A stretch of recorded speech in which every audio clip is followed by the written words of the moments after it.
आप सभी का स्वागत है UP academy for civil services में। आज मैं मानस पांडे आपके लिए एक नई चीज़ लाया हूं, वो भी इस गारंटी के साथ कि उत्तर प्रदेश में कोई भी एंट्रेंस एग्ज़ाम हो रहा होगा, चाहे वो आप यूपी पीसीएस का प्रीलिम्स देंगे, चाहे आरओ का प्रीलिम्स या मेंस देंगे, या एपीएस का प्रीलिम्स या कुछ भी देंगे, या फिर यूपी ट्रिपल एससी का कोई भी एग्ज़ाम देंगे, तो अगर इंडियन पॉलिटी का उसमें प्रश्न आना होगा तो वो मेरी सिर्फ इस एक वीडियो से आएगा, डायरेक्टली या इनडायरेक्टली। अगर 20 प्रश्न आते हैं यूपी पीसीएस में तो उससे 15 प्रश्न सिर्फ इस एक वीडियो से आएंगे। ये बात मेरी याद रख लीजिएगा।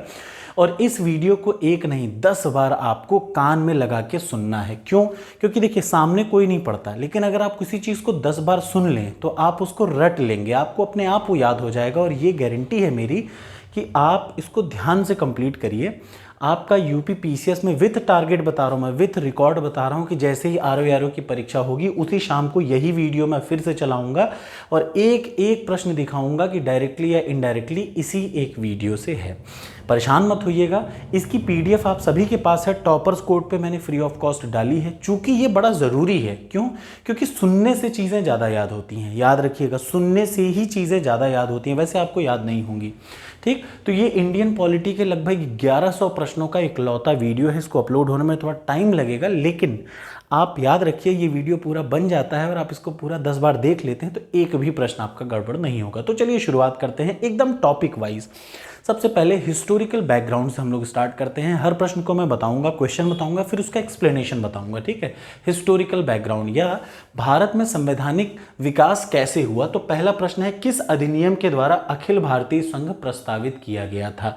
यह प्रश्न आया है यूपी पीसीएस में घुमा फिरा के बहुत बार। भारतीय अधिनियम 1935 के द्वारा। जरा एक मिनट देख लीजिए, ये बड़ा जरूरी होता है। आपको लगता है प्रश्न जरूरी है, लेकिन उसके साथ एक्सप्लेनेशन बहुत जरूरी है। भारतीय अधिनियम 1935 में कुल 321 धाराएं थी, 10 अनुसूचियां थी। अब आपको पता है, हो सकता है एग्जाम में यूपीएससी तक की परीक्षा आप दे रहे हो तो यहीं से आएगा, ये भी गारंटी है, क्योंकि सारे प्रश्न उसी से रिलेटेड हैं। देखिए, किसी प्रश्न में यह आ जाएगा किसी परीक्षा में कि कुल कितनी धाराएं थी आर्टिकल, मतलब जो भारतीय संविधान, भारत सरकार अधिनियम 1935 में, तो 321 धाराएं थी, 10 अनुसूचियां थी। इसकी कुछ इंपॉर्टेंट विशेषता बता दूं। केंद्र में द्वैत शासन की व्यवस्था की गई, अखिल भारतीय संघ की स्थापना की गई, ठीक, की स्थापना का प्रस्ताव किया गया, और प्रांतों में द्वैत शासन का मतलब डायरकी सिस्टम को खत्म कर दिया गया।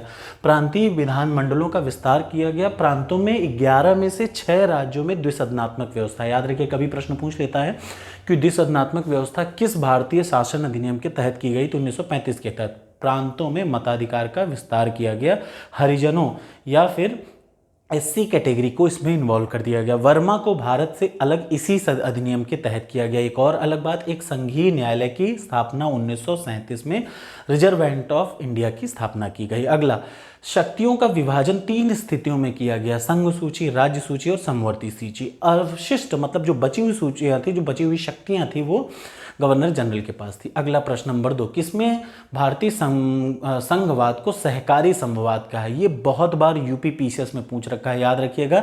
जी ऑस्टिन विशुद्ध विधि विधान के प्रवर्तक थे। उन्होंने ही कहा भारतीय संघवाद एक सहकारी संघवाद है। अब आ जाइए प्रश्न नंबर 3 पे, भारतीय सरकार अधिनियम 1919 किस पर आधारित था। तो याद रखिएगा, मॉन्टेग्यू चेम्सफोर्ड पे आधारित था। ये मॉन्टेग्यू भारत के सचिव थे, ये भी जानना बड़ा जरूरी है, और चेम्सफोर्ड भारत के वायसराय थे। अगला, भारतीय संविधान का पहला सत्र 9 दिसंबर 1946 को हुआ था। आपको आंख बंद करके जैसे ही आए। अच्छा, एक बात और, प्रश्न देखिए, ये सिर्फ वही है जो बार बार देख रहे हैं ना एपीएस एग्जाम में। इसका मतलब आप एपीएस की भी तैयारी कर रहे होंगे तो आपको पॉलिटी का सारा प्रश्न यहीं से मिलेगा, डायरेक्टली या इनडायरेक्टली। डायरेक्टली का मतलब सीधे प्रश्न आ जाए, इनडायरेक्टली का मतलब ये एक्सप्लेनेशन वाले पार्ट में से आ जाएगा। ठीक है ना, तो आ जाइए। भारतीय संविधान का पहला सत्र कब? 9 दिसंबर 1946 को। उसके बाद अगला 11 दिसंबर 1946 को। 9 दिसंबर 1946 को सच्चिदानंद सिन्हा, चूंकि सबसे सीनियर थे, उनको बना दिया गया, लेकिन फिर 11 तारीख को डॉक्टर राजेंद्र प्रसाद को बनाया गया। गवर्नर जनरल का पद पहली बार किस अधिनियम के तहत बनाया गया?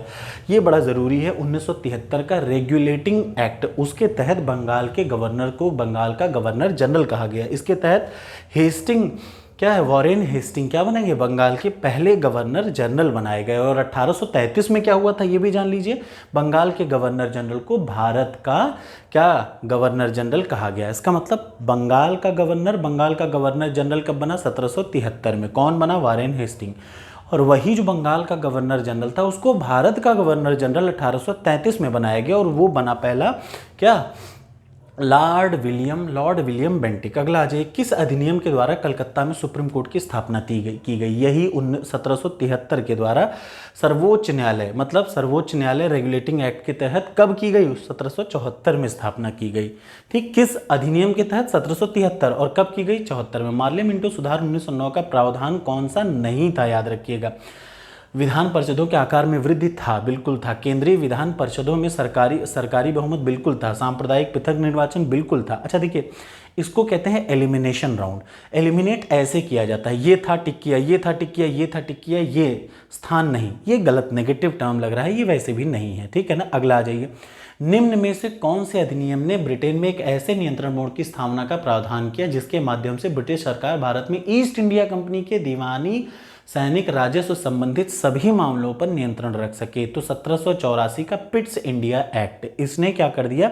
दो तरीकों में, बोर्ड ऑफ कंट्रोलर और कोर्ट ऑफ डायरेक्टर्स, दो में कर दिया। याद रखिएगा, प्रशासनिक सुविधा के लिए कंपनी के कार्यों को पृथक कर दिया, मतलब दो भागों में डिवाइड कर दिया कंपनी के कार्यों को। ब्रिटिश सरकार के किस अधिनियम ने पहली बार भारत में, ये 10 बार आ चुका है, एक बार नहीं 10 बार, यहाँ लिखा जरूर है लेकिन याद रखिए यूपी पीसीएस तक में ये पूछ चुका है कि ब्रिटिश सरकार के किस अधिनियम ने पहली बार भारत में शिक्षा के लिए 1 लाख रुपए दिए? तो चार्टर अधिनियम 1813 में गवर्नर जनरल को यह अधिकार दिया गया कि वो 1 लाख रुपए भारतीय साहित्य के पुनरुत्थान से संबंधित चीज़ों की और विज्ञान के विकास के लिए खर्च करे। निम्न में से किस अधिनियम द्वारा गवर्नर जनरल की परिषद में एक विधि सदस्य की हुई एंट्री? तो 1833 में, याद रखिए, कि विधि सदस्य के रूप में एंट्री हुई लॉर्ड मैकाले की। ठीक है, अगला प्रश्न है, कंपनी के व्यापारिक एवं राजनीतिक कार्यों को किस एक्ट द्वारा अलग किया गया? आपको पता है 1784 में, पिट्स ऑफ इंडिया एक्ट द्वारा। ये ऑलरेडी एक प्रश्न ऊपर पूछ चुका है, इसलिए बार बार रिवाइज करने का मतलब नहीं है। अगला प्रश्न आ जाइए, 1861 के संविधान अधिनियम की प्रमुख विशेषताएं क्या थी? ये एक बड़ा अधिनियम इंपॉर्टेंट है। ठीक, देखिए, मैं इसकी ऑलरेडी बहुत अच्छी सी सुंदर शॉर्टेस्ट ट्रिक और पूरी पीडीएफ के साथ वीडियो बना चुका हूँ। ये वीडियो में सिर्फ और सिर्फ मैं एक्सप्लेन कर रहा हूँ प्रश्न को और उसका एक्सप्लेनेशन। ठीक है, सामने दिया हुआ है उसी को एक्सप्लेन कर रहा हूँ। आप इसकी पीडीएफ टॉपर्स कोड से बिल्कुल पढ़ सकते हैं, जितनी बार चाहे उतनी पढ़ सकते हैं। और टॉपर्स कोड पे जितने प्रश्न हैं वो सब यहीं से लिए गए हैं, ये बात याद रखिएगा। तो अगर आपने ये कर लिया तो टॉपर्स कोड पे चेक करिए कि आप जो कर रहे हैं वो सही है कि गलत है। तो अब आ जाइए 1861 की अधिनियम की प्रमुख विशेषता। पहला, गवर्नर जनरल को आवश्यकता पड़ने पर अध्यादेश जारी करने का अधिकार दिया गया। हाँ, यही इसकी प्रमुख विशेष, पहले ही आपने पकड़ लिया। उपर्युक्त सभी सत्य हैं कि नहीं सत्य हैं? उत्तरदायी शासन की स्थापना की गई। तो क्या था ये देख लीजिए, 1861 के अधिनियम की विशेषताएं यहाँ सामने आपके हैं। 6, इसके द्वारा कानून बनाने के में शामिल करने की शुरुआत हुई 1862 में। कैनिंग ने 3 भारतीयों, याद रखिए, बनारस के राजा, पटियाला के राजा और दिनकर राव को विधान परिषद में मनोनीत किया। बड़ा इंपॉर्टेंट है 1861 में। ठीक, इस अधिनियम ने मद्रास, बंगाल को पुनः विकेंद्रीकरण की यहाँ से शुरुआत हुई थी, ये भी आप याद रखिए। उत्तर बंगाल, उत्तर पश्चिम सीमा और पंजाब में क्रमशः 62, 66, 97 में विधान परिषदों का गठन हुआ। इसके तहत भारत में उच्च न्यायालय का सर्वप्रथम गठन, मतलब कौन सा? 1861 अधिनियम के तहत भारत में उच्च न्यायालय पहला कहाँ बनाया गया? कलकत्ता में, मुंबई में और फिर मद्रास में। 66 में इलाहाबाद में हुआ। ठीक, ये भी बहुत ज़रूरी प्रश्न है। अब देखिए, ये प्रश्न कभी भी आ सकता है। अभी मैंने 2 दिन पहले ही वीडियो में पढ़ा है कि आरओ में 2 बार पूछ रखा है। निम्न में से भारतीय स्वतंत्रता का अधिकार पत्र किसे कहते हैं? भारतीय स्वतंत्रता का अधिकार पत्र कहते हैं महारानी की उद्घोषणा को, जो 1858 में हुआ। ठीक, 1858 में महारानी की घोषणा की गई, महारानी विक्टोरिया की। गवर्नर जनरल का पद नाम बदलकर, जो गवर्नर जनरल भारत का था उसका नाम बदल के भारत का वायसराय कर दिया गया। ये आपको पता है, लॉर्ड कैनिंग भारत के पहले वायसराय थे। अगला, एक नए पद भारत के सचिव का सृजन किया गया। अच्छा, मैंने आपको सभी गवर्नर जनरल और सभी सचिव जो जो चीज़ होती है इन सब की शॉर्टेस्ट ट्रिक मॉडर्न हिस्ट्री की क्लास में रटा रखी है। कोई लड़का अगर एक बार उसको रट ले तो आपको कभी भूलना नहीं पड़ेगा, ना इस प्रकार के प्रश्न आपसे गलत होंगे। भारतीय सचिव की सहायता के लिए 15 सदस्यीय पीठ का गठन किया गया। अगला आ जाइए, किस अधिनियम के द्वारा प्रतिनिधि संस्थाएं परम बार, याद रखिएगा सबसे जरूरी प्रश्न है ये, किस अधिनियम के द्वारा प्रतिनिधि संस्थाएं पहली बार प्रारंभ हुई? तो भारत परिषद अधिनियम 1961 के द्वारा। अगला आ जाइए, नेक्स्ट प्रश्न ये है। नेक्स्ट प्रश्न क्या है? निम्न में से किस एक अधिनियम के अंतर्गत अंग्रेजों ने भारत में पहली बार सांप्रदायिक निर्वाचन की शुरुआत की? तो आप सभी को पता है 1919 का मार्लियामेंटो सुधार, इसके द्वारा पृथक निर्वाचन की पहली बार शुरुआत की गई। भारत में उच्चायुक्त के पद का सृजन कब किया गया? तो 1919 में किया गया, याद रखिएगा। 1919 में लंदन में भारत के उच्चायुक्त का कार्यकाल का सृजन किया गया। ये बड़ा ज़रूरी प्रश्न है। ठीक, अगला आ जाइए। ये 1919 के कुछ इंपॉर्टेंट बातें हैं जो आपको जाननी चाहिए, ये आप देख लीजिएगा पीडीएफ में से, मैं अभी नहीं बता रहा हूँ। जहाँ इसके तहत देखिए एक ज़रूरी है, 1919 के तहत ही 1926 में सिविल सेवकों की भर्ती के लिए लोक सेवा आयोग का गठन करने का वो किया गया। 1919 के अधिनियम की प्रस्तावनाओं की क्या बातें थी? तो याद रखिएगा, प्रशासन में भारतीयों का संपर्क भी बढ़ाया जाए और सुशासन की संस्थाओं का विकास किया जाए, ये दोनों इसके अंतर्गत आता था। ये ज़रूरी है कि आप 1919 के अधिनियम के इंपॉर्टेंट फैक्ट्स जान लें, ये सामने है और आप इसको एक बार ज़रूर पढ़ लीजिएगा वीडियो को आगे बढ़ाने से पहले। ठीक, ये याद रखिएगा। एक इसका सबसे ज़रूरी जो बार बार आता है, वायसराय की कार्यकारी परिषद के 6 में से 3 सदस्य का भारतीय होना आवश्यक था। अगला प्रश्न आ जाइए, निम्न में से कौन सा एक सही है? भारतीय, इसमें से आपको देखना है सही क्या है इस प्रश्न में। भारतीय संविधान के मूल अधिकारों को शामिल करने के लिए नेहरू ने 1828 में रिपोर्ट दिया, बिल्कुल ये किया था। ठीक है, 1935 में मूल अधिकारों का परिचय दिया। ये कौन सा सही है? तो सिर्फ पहला सही है, याद रखिएगा। सर्वदलीय सम्मेलन में 1928 में नेहरू जी ने संविधान की संस्तुत करके उसमें मौलिक अधिकार निहित किए थे। 1946 के कैबिनेट मिशन ने इस बात को स्वीकार किया कि संविधान में मौलिक अधिकारों को गारंटी देना आवश्यक है। निम्न में से कौन सा एक भारत शासन अधिनियम 1935 में स्वीकार हुआ और स्थायी अवयव नहीं है? देश के लिए लिखित संविधान, याद रखिएगा, देश को एक लिखित संविधान देने का विचार पहली बार क्रिप्स मिशन में किया गया था। ये आपको जानना बड़ा ज़रूरी है। ये प्रश्न एक बार नहीं 10 बार आ चुका है और फिर बार बार आ सकता है। क्या है प्रश्न? देश को लिखित संविधान देने का विचार पहली बार क्रिप्स मिशन में किया गया। 1935 में रियासतों की एक अखिल भारतीय संघ की स्थापना की बात की गई। याद रखिएगा, 1935 में अखिल भारतीय संघ की स्थापना की बात की गई, लिखित संविधान की बात नहीं की गई। याद रखिएगा, ये यहाँ पे और महत्वपूर्ण स्थायी अवयव नहीं है। 1935 और महत्वपूर्ण और स्थायी अवयव नहीं है। देश इस अधिनियम के द्वारा प्रांतों, ठीक है, ये स्थायी अवयव नहीं, सही बात है। ठीक, गवर्नमेंट ऑफ इंडिया एक्ट 1935 को किसने दास्ता का एक नया अधिकार पत्र कहा? तो याद रखिए जवाहरलाल नेहरू ने। यहाँ पे आपको एक्सप्लेनेशन पढ़ना बहुत ज़रूरी है। याद रखिए, दास्ता का नया अधिकार पत्र अनैच्छिक, अप्रजातांत्रिक और अराष्ट्रवादी संविधान की संज्ञा दी। जिन्ना ने भी कुछ कहा, जिन्ना जी ने भी कहा पूर्णतः सड़ा हुआ, मूल रूप से बुरा और बिल्कुल अस्वीकार बतलाया। ठीक है ना।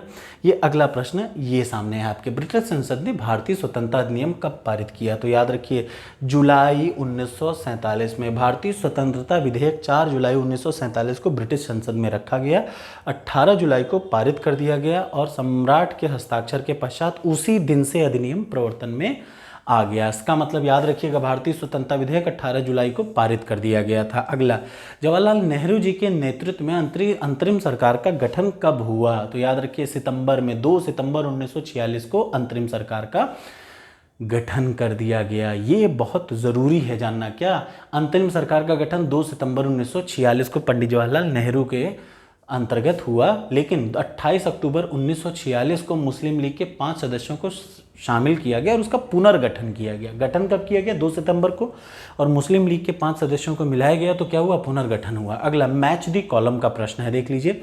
मैच दी कॉलम का प्रश्न में भारतीय परिषद अधिनियम 1909, ठीक, 1909 में क्या है? याद रखिए, भारतीय शासन अधिनियम 1935, लखनऊ समझौता 1916। तो देखिए यहाँ पे आप ऐसे ही चतुराई कर सकते हैं। क्या? जो सबसे पहले आमतौर पे ऐसा ही होगा, जैसे लखनऊ समझौता 1916 का है तो अब सबको पता है। याद रखिए, भारतीय परिषद अधिनियम 1909 पार्लियामेंट्री सुधार के नाम से जाना जाता है। 1935 प्रांतों को स्वायत्तता दी गई थी, लखनऊ समझौता 1916 में, और इसमें मुस्लिम लीग का भी समझौता हुआ था। और भारतीय शासन अधिनियम 1919 द्वारा प्रांतों में द्विशासन का शुरुआत किया गया। माउंटेन बेटन योजना किस पर आधारित थी? देश के विभाजन पर। 3 जून 1947 को लॉर्ड माउंट बेटन ने अपनी योजना प्रस्तुत की, जिनमें 2, याद रखिएगा, 2 डोमिनियन भारत और पाकिस्तान की बात कही गई। सूची 1 और सूची 2 को मिलाना है। 1892 का अधिनियम, 1909 का अधिनियम, 1919 और 1935 का। केंद्र में द्वैत शासन कब किया गया? 1935 में किया गया। साफ साफ दिख रहा है आपको, इसमें बहुत ज़्यादा मतलब आप ये समझिए, केंद्र में द्वैत शासन कब किया गया? 1935 में। मैं सीधे एक्सप्लेनेशन पे ले चलूँ तो आपको जल्दी समझ में आ जाएगा यही चीज़ जो मैं बोल रहा हूँ। याद रखिएगा, भारत सरकार अधिनियम 1965 के तहत केंद्र में द्वैध शासन, 1909 में प्रांतीय विधायिका में गैर सरकारी बहुमत, भारतीय सरकार अधिनियम 1919 में द्विसदनात्मक। ये चीज़ 10 बार पूछी है कि द्विसदनात्मक मतलब बाई कैमरलिज्म कब शुरुआत किया गया, 1919 में। ये आप याद रखिएगा। अगला प्रश्न, इस टाइप के प्रश्न भी अक्सर आपको दिख जाएंगे। तो चलिए प्रश्न क्या है, भारत का संविधान देश की आवश्यकता की पूर्ति करता है। इसे एक गृहीत संविधान कहा जाता है। देखिए, आवश्यकता की पूर्ति करता है और कहा जाता है, एक एक्सप्लेनिंग कर रहा है कि भारत कहा जाता है और दूसरा बताता है कि ज़रूरतों के बारे में। तो दोनों हैं सही, लेकिन दोनों एक दूसरे के संतुष्ट नहीं कर पाते हैं। याद रखिएगा, भारत का संविधान विश्व का सबसे बड़ा लिखित संविधान है, मूल स्रोतों को विदेशों से लिया गया है, ठीक है। दोनों सही हैं, याद रखिए, परंतु एक दूसरे को सही तरीके से वेरीफाई नहीं करते हैं। 1935 का अधिनियम संघीय भाग लागू नहीं हुआ, क्यों? याद रखिएगा, निर्धारित संख्या में देशी संघ शामिल नहीं हुए। ये एक बहुत इंपॉर्टेंट प्रश्न है, ये टैक्स इंस्पेक्टर के एग्जाम में आया हुआ है क्या?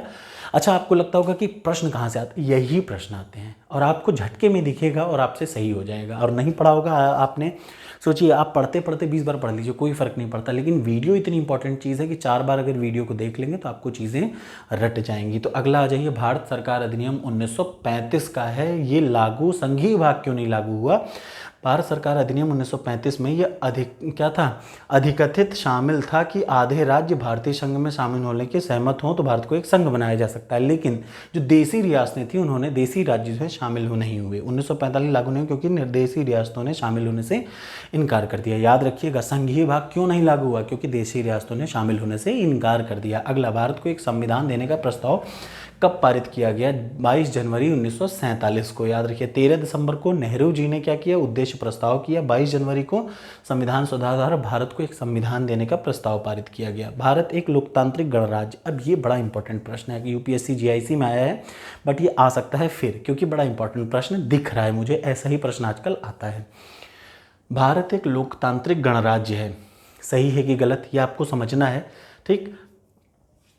एक प्रातिनिधिक लोकतांत्रिक गणतंत्र है, बिल्कुल लोकतांत्रिक गणतंत्र है। लोकतांत्रिक समाज भी है, समाजवाद से बिल्कुल बटा हुआ। ये सारा जब आप भारत में भारतीय संविधान की जब आप पढ़ेंगे, वो क्या प्रेम्बल पढ़ेंगे, तो आपको क्रिस्टल क्लियर ये सारी चीज़ें दिख जाएंगी। इसलिए प्रेम्बल याद करना बड़ा ज़रूरी होता है, ये मैं सबको कहता हूँ कि प्रेम्बल याद करिए।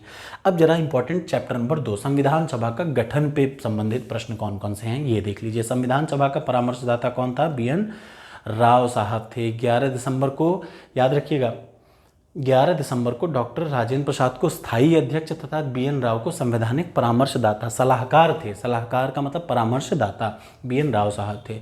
कॉन्स्टिट्यूएंट असेंबली के अध्यक्ष कौन थे? राजेंद्र प्रसाद थे। अच्छा, अब यहाँ पे 2 हैं।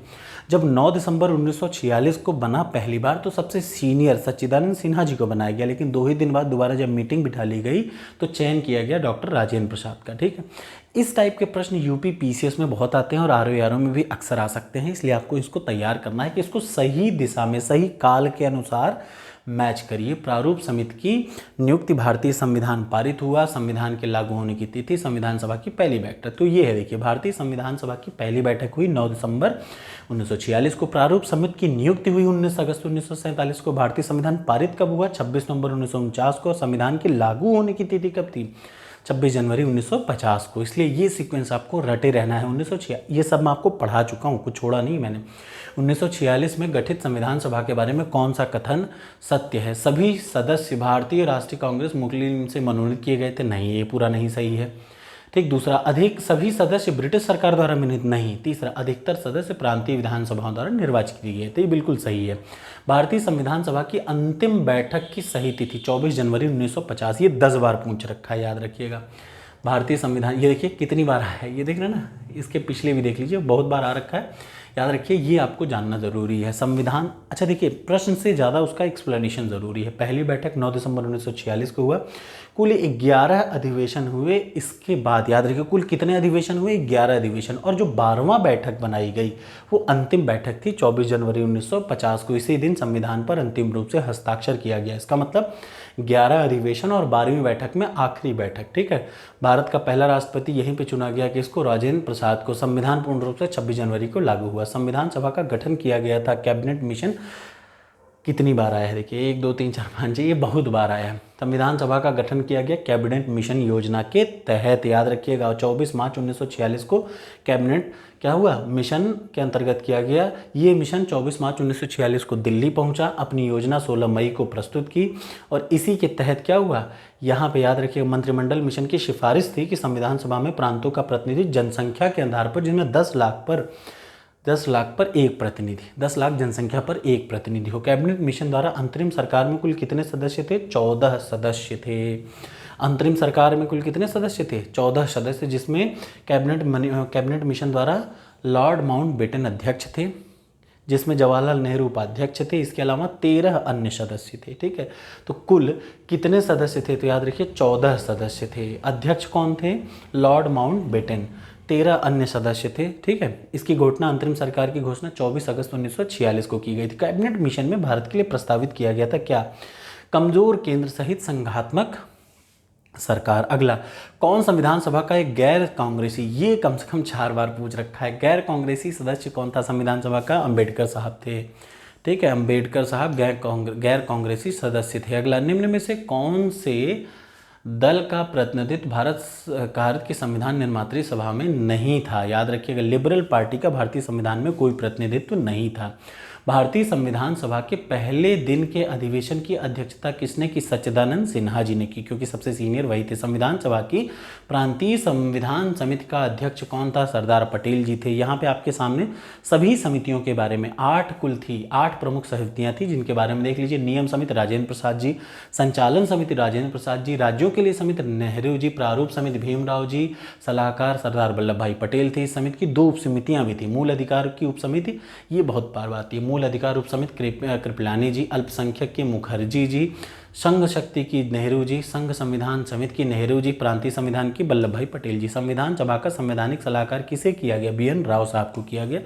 10 बार पूछता है और इसलिए आपको इसको रट भी लेना चाहिए। अगला, संविधान निर्मात्री परिषद की, याद रखिएगा संविधान निर्मात्री परिषद की झंडा समिति का अध्यक्ष कौन था, तो ये थे राजेंद्र प्रसाद जी। अगला जाइए, भारतीय नागरिकों के मूल अधिकारों की अंतिम रूप से संविधान निर्मात्री सभा द्वारा नियुक्त समिति के अध्यक्ष कौन थे, सरदार पटेल जी। अगला, भारतीय संविधान के संविधान सभा द्वारा कब अंगीकृत किया गया, 26 नवंबर 1949 को। संविधान बनने में 2 साल 11 माह 18 दिन का समय लगा। भारत को एक संविधान देने का प्रस्ताव संविधान द्वारा पारित कब किया गया, तो याद रखिए 22 जनवरी 1947 को पारित किया गया। अगला, भारतीय संविधान में ये शब्द किसके हैं, ये जो सामने प्रश्न दिख रखा है, भारतीय संविधान अधिक कठोर, अधिक लचीले के मध्य एक अच्छा संतुलन स्थापित करता है, तो ये व्हीलर साहब के हैं, बहुत इंपॉर्टेंट है, याद रख लीजिएगा इस कथन को। अगला, कौन सा कथन सही नहीं है, संविधान के अंतर्गत मूल अधिकारों का संरक्षक भारत का राष्ट्रपति है, गलत। मूल अधिकारों का संरक्षक कौन है, सुप्रीम कोर्ट है, ये आपको पता होना चाहिए। ठीक है ना। अगला, संविधान सभा कांग्रेस थी और कांग्रेस ही भारत था, ये किसने कहा, ऑस्टिन जी ने कहा। निम्न में से कौन है, ये सब प्रश्न आप हल्के मत लीजिएगा, देख लीजिए इधर, देख लीजिए कितनी बार आर में आया है। ये किसने कहा, ऑस्टिन जी ने कहा संविधान सभा कांग्रेस थी और कांग्रेस भारत था। अगला, कौन सा भारत का पहला कानून मंत्री था, अंबेडकर साहब। भारतीय संविधान में कुल कितनी महिला सदस्य थी, 15 महिला सदस्य थी, याद रखिएगा कितनी, ये कम से कम 4 बार पूछ रखा है, 15 महिला सदस्य थी। अब भारतीय संविधान सभा में भारतीय संविधान का तीसरा वाचन कब शुरू हुआ, तीसरा वाचन 14 नवंबर 1949 को शुरू हुआ।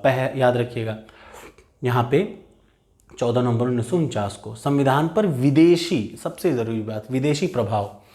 अब कौन कहाँ से कौन से शब्द किस कंट्री से लिए गए हैं, ये उन पे अब हम लोग बात करेंगे। अच्छा, आप अगर PCSJ की भी तैयारी करें तो बिल्कुल यहीं से प्रश्न आएगा। मैंने कहा ना, उत्तर प्रदेश की किसी भी परीक्षा की तैयारी करें, प्रश्न वहाँ यहीं से घुमा फिरा के, चाहे तो डायरेक्ट इस क्वेश्चन पे आ जाएगा या इस एक्सप्लेनेशन से आएगा, लेकिन आएगा इधर ही से। 20 प्रश्न अगर आने हैं UP PCS में तो 15 यहाँ से आपको आराम से मिल जाएंगे, डायरेक्टली या इनडायरेक्टली। अगला आ जाइए, इंडिया अर्थात भारत राज्यों का एक संघ होगा, ये यूनियन शब्द किस देश से लिया गया है, तो कनाडा से लिया गया है। क्या आप मुझे याद रखिएगा, यूनियन कहाँ से है, कनाडा से। क्या आप मुझे एक भी स्वतंत्र देश दिखा सकते हैं जहां पृथक मताधिकार हो, अंग्रेज जा चुके हैं परंतु वो शरारतें छोड़ गए हैं, ये किसने कहा, पटेल जी ने कहा। भारतीय संविधान में, अच्छा, सरदार वल्लभ भाई पटेल एक गजब के आदमी थे, वो ना होते तो शायद भारत एक ना होता। ठीक है, अगला आ जाइए। अगला है प्रश्न, क्या भारत के संविधान में नीति निर्देशक तत्वों को किस देश से लिया गया, तो नीति निर्देशक तत्वों को लिया गया आयरलैंड से। जरा सा देख लीजिए कौन सा कहाँ से क्या लिया गया है, ये देख लीजिए। अमेरिका से क्या लिया गया, मौलिक अधिकार लिया गया अमेरिका के संविधान से। संविधान की सर्वोच्चता, स्वतंत्र न्यायपालिका, न्यायिक पुनरावलोकन कहाँ से लिया गया, अमेरिका से। महाभियोग वहाँ से। फ्रांस से क्या लिया गया, स्वतंत्रता, समता और बंधुत्व के आदेश। आयरलैंड से, ब्रिटेन से क्या लिया गया, एकल नागरिकता और विधि का शासन लिया गया ब्रिटेन से। अगला, आयरलैंड से नीति निर्देशक तत्व। सिर्फ इतना ही नहीं, आजकल इसके पीछे का आता है राष्ट्रपति के निर्वाचन में निर्वाचक मंडल की व्यवस्था। राज्यसभा में कला साहित्य के नॉमिनेशन की प्रक्रिया कहाँ से लिया गया है, देख लीजिए, आयरलैंड से लिया गया। अच्छा, ऑस्ट्रेलिया से क्या लिया गया, प्रस्तावना समवर्ती सूची। याद रखिए, प्रस्तावना की भाषा ऑस्ट्रेलिया से लिया गया, समवर्ती सूची ऑस्ट्रेलिया से लिया गया। अच्छा, कनाडा के संविधान से क्या लिया गया, संघात्मक व्यवस्था, अवशिष्ट शक्तियाँ। अगला, जर्मनी से क्या किया, आपातकालीन संबंधी अधिकार। दक्षिण अफ्रीका से क्या लिया गया, संविधान संशोधन। जापान से क्या लिया गया, विधि द्वारा स्थापित प्रक्रिया और मूल कर्तव्य। कहाँ से लिए गए, सोवियत संघ या रूस से। रशिया से लिया गया। मौलिक अधिकार, अब वही ऑप्शन को मैच करना है, आपने देख लिया ना, अब सेम चीज़ को मैच करना है। मौलिक अधिकार कहाँ से आया, याद रखिएगा, इसमें गलत कौन सा है, सही सुमेलित नहीं है। केंद्र की अवशिष्ट शक्तियाँ, ये ऑस्ट्रेलिया से नहीं लिया गया, मैंने ऊपर आपको पूरा दिखा दिया। अब इससे संबंधित प्रश्न देख लीजिए। मौलिक अधिकार की अवधारणा कहाँ से ली गई, यूएसए से ली गई। इनने कौन सा शब्द भारतीय संविधान प्रस्तावना को नहीं उल्लेखित करता, संघीय। समवर्ती सूची, याद रखिएगा, समवर्ती सूची कहाँ से लिया गया, ऑस्ट्रेलिया से। न्यायिक पुनरावलोकन कहाँ से लिया गया, भारत और यूएसए दोनों से। ठीक है, अगला प्रश्न आ जाइए। अगला प्रश्न, भारतीय संविधान में मौलिक कर्तव्यों का विचार कहाँ से लिया गया, रशिया से लिया गया। अगला, भारतीय संविधान के आर्टिकल 14 में विधि के समक्ष समता, याद रखिएगा, 2 है, विधि के समक्ष समता और कानून विधियों का समान संरक्षण, 2 है। तो पहला वाला लिया गया है कहाँ से, विधि के समक्ष समता ब्रिटेन से, और विधियों का समान संरक्षण अमेरिका से लिया गया है। ठीक, विधि के समक्ष समता कहाँ से, इंग्लैंड से। विधियों का समान संरक्षण अमेरिका से। विधि द्वारा स्थापित प्रक्रिया, ये सब आपको समझना चाहिए। विधि द्वारा स्थापित प्रक्रिया जापान से लिया गया है। और अनुदान संबंधी चीज़ें आयरलैंड से ली गई हैं। कनाडा के संविधान से, ये देख लीजिए, क्या कौन सा सही नहीं है ये देखना है। तो याद रखिए, संविधान संशोधन कहाँ से, साउथ अफ्रीका से लिया गया है, ना कि ऑस्ट्रेलिया से।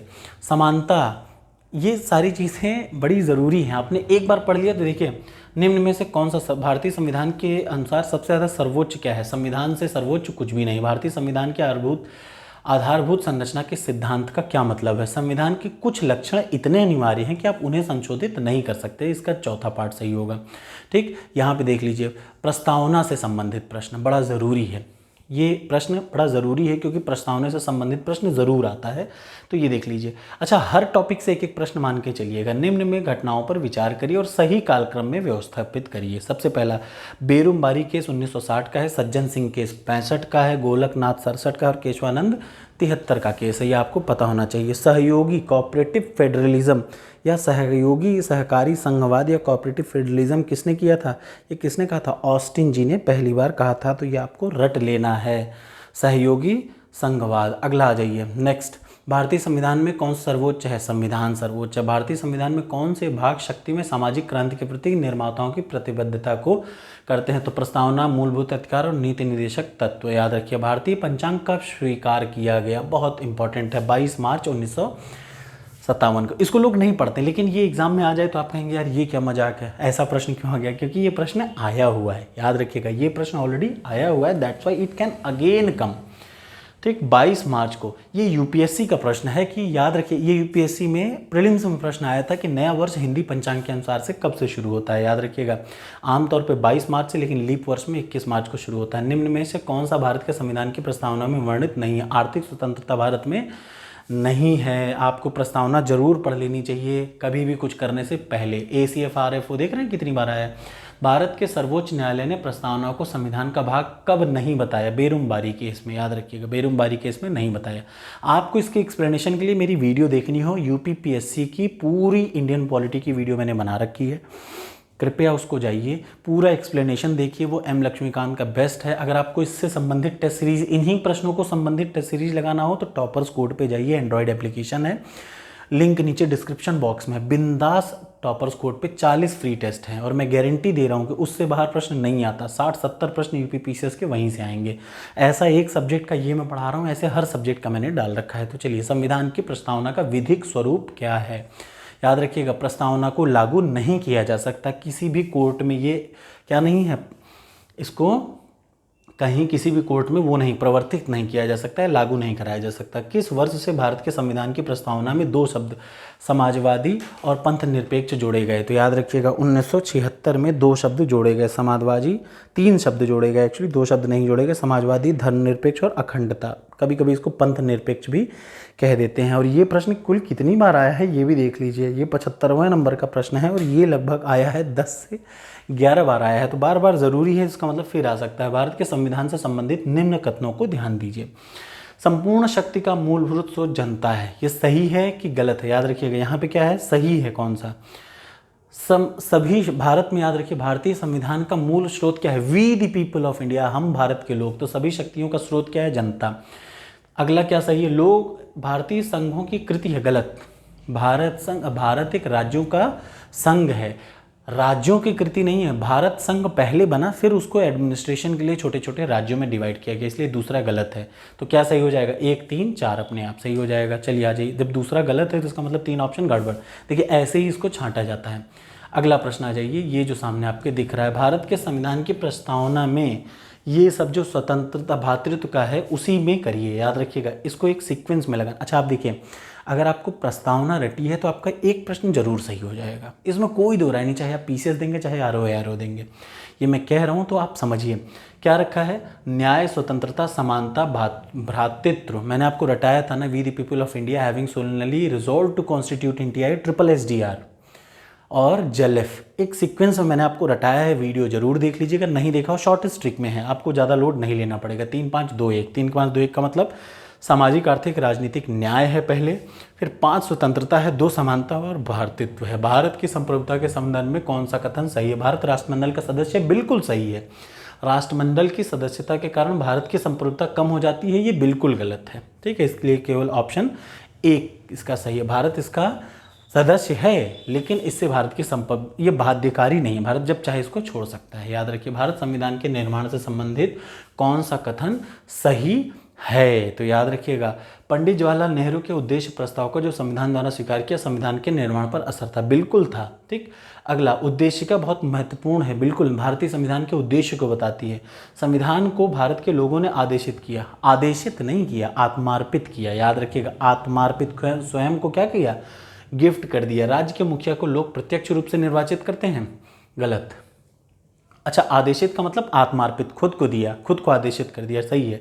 ठीक। मुखिया को लोग प्रत्यक्ष रूप से निर्वाचित नहीं करते हैं, भारत के राष्ट्रपति का अप्रत्यक्ष निर्वाचन होता है, ये आपको पता होना चाहिए। 26 जनवरी 1950 को भारतीय गणतंत्र की संवैधानिक स्थिति क्या थी? संपूर्ण प्रभुत्व संपन्न लोकतंत्रात्मक गणराज्य था भारत, याद रखिएगा।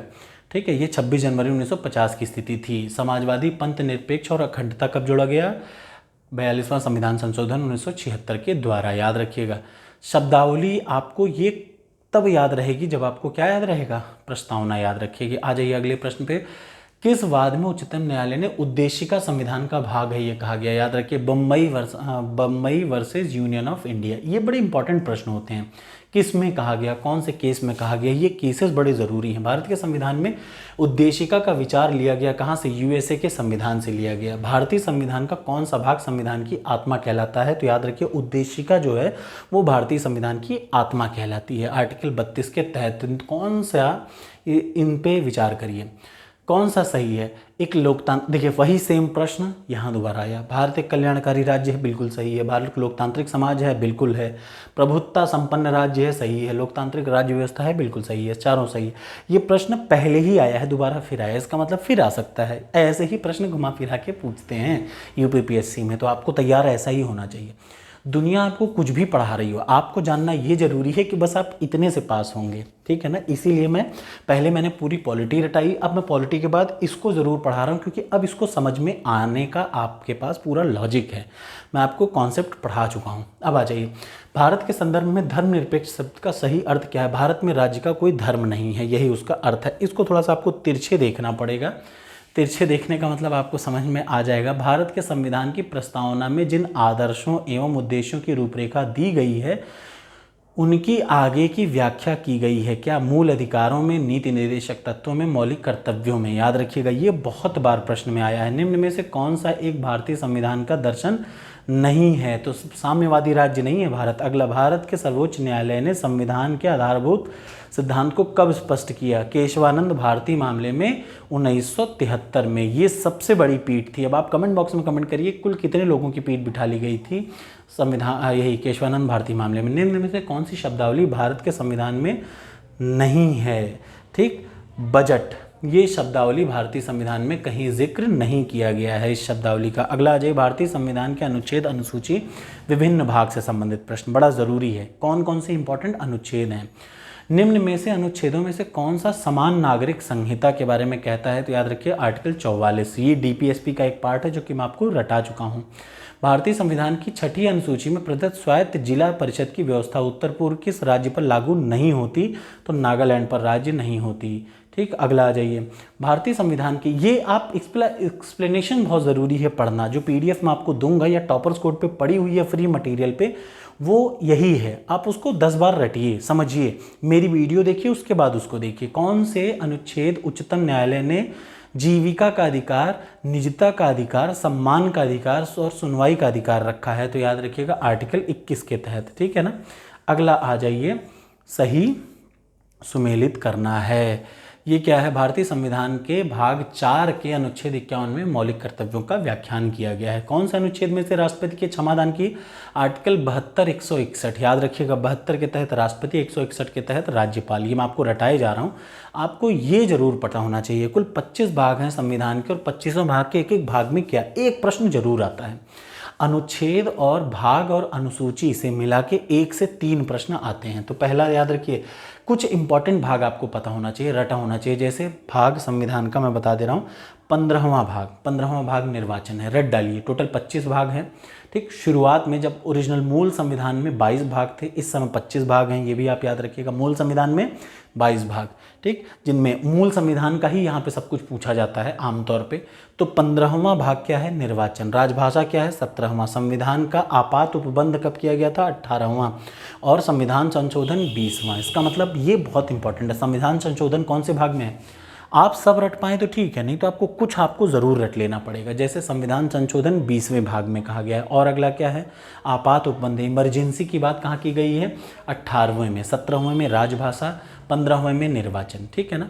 मुंबई केस में 9 न्यायाधीशों की पीठ ने किस अनुच्छेद की न्यायिक समीक्षा की? ये बड़ा ज़रूरी है, 97 नंबर प्रश्न याद रखिएगा। मुंबई केस, भारत बनाम बम्बई केस 1994 में 356 का एक्सप्लेनेशन किया। किसने? सुप्रीम कोर्ट ने। 9 जजों की पीठ थी, याद रखिएगा। मुंबई केस में सुप्रीम कोर्ट ने 300 आर्टिकल नंबर 356 की वो की एक्सप्लेनेशन की। वैकल्पिक उपबंध, याद रखिएगा, अंतर्राष्ट्रीय न्यायालय के अनुच्छेद 36 के अनुसार वैकल्पिक उपबंध जो अंतर्राष्ट्रीय न्यायालय के अनिवार्य क्षेत्र है, इसको याद रखिएगा 70 अनुच्छेद और 5 अधिकार हैं। वैकल्पिक उपबंध जो अंतर्राष्ट्रीय न्यायालय के अनिवार्य क्षेत्राधिकारी को करता है, किस संविध के एक अनुच्छेद से होती है? तो ये एक इंपॉर्टेंट है, पीसीएस में पूछा, चूंकि इंटरनेशनल कोर्ट का भी आ सकता है वहाँ पे, इस वजह से ये, लेकिन पीसीएस के लिए उतना इंपॉर्टेंट नहीं है।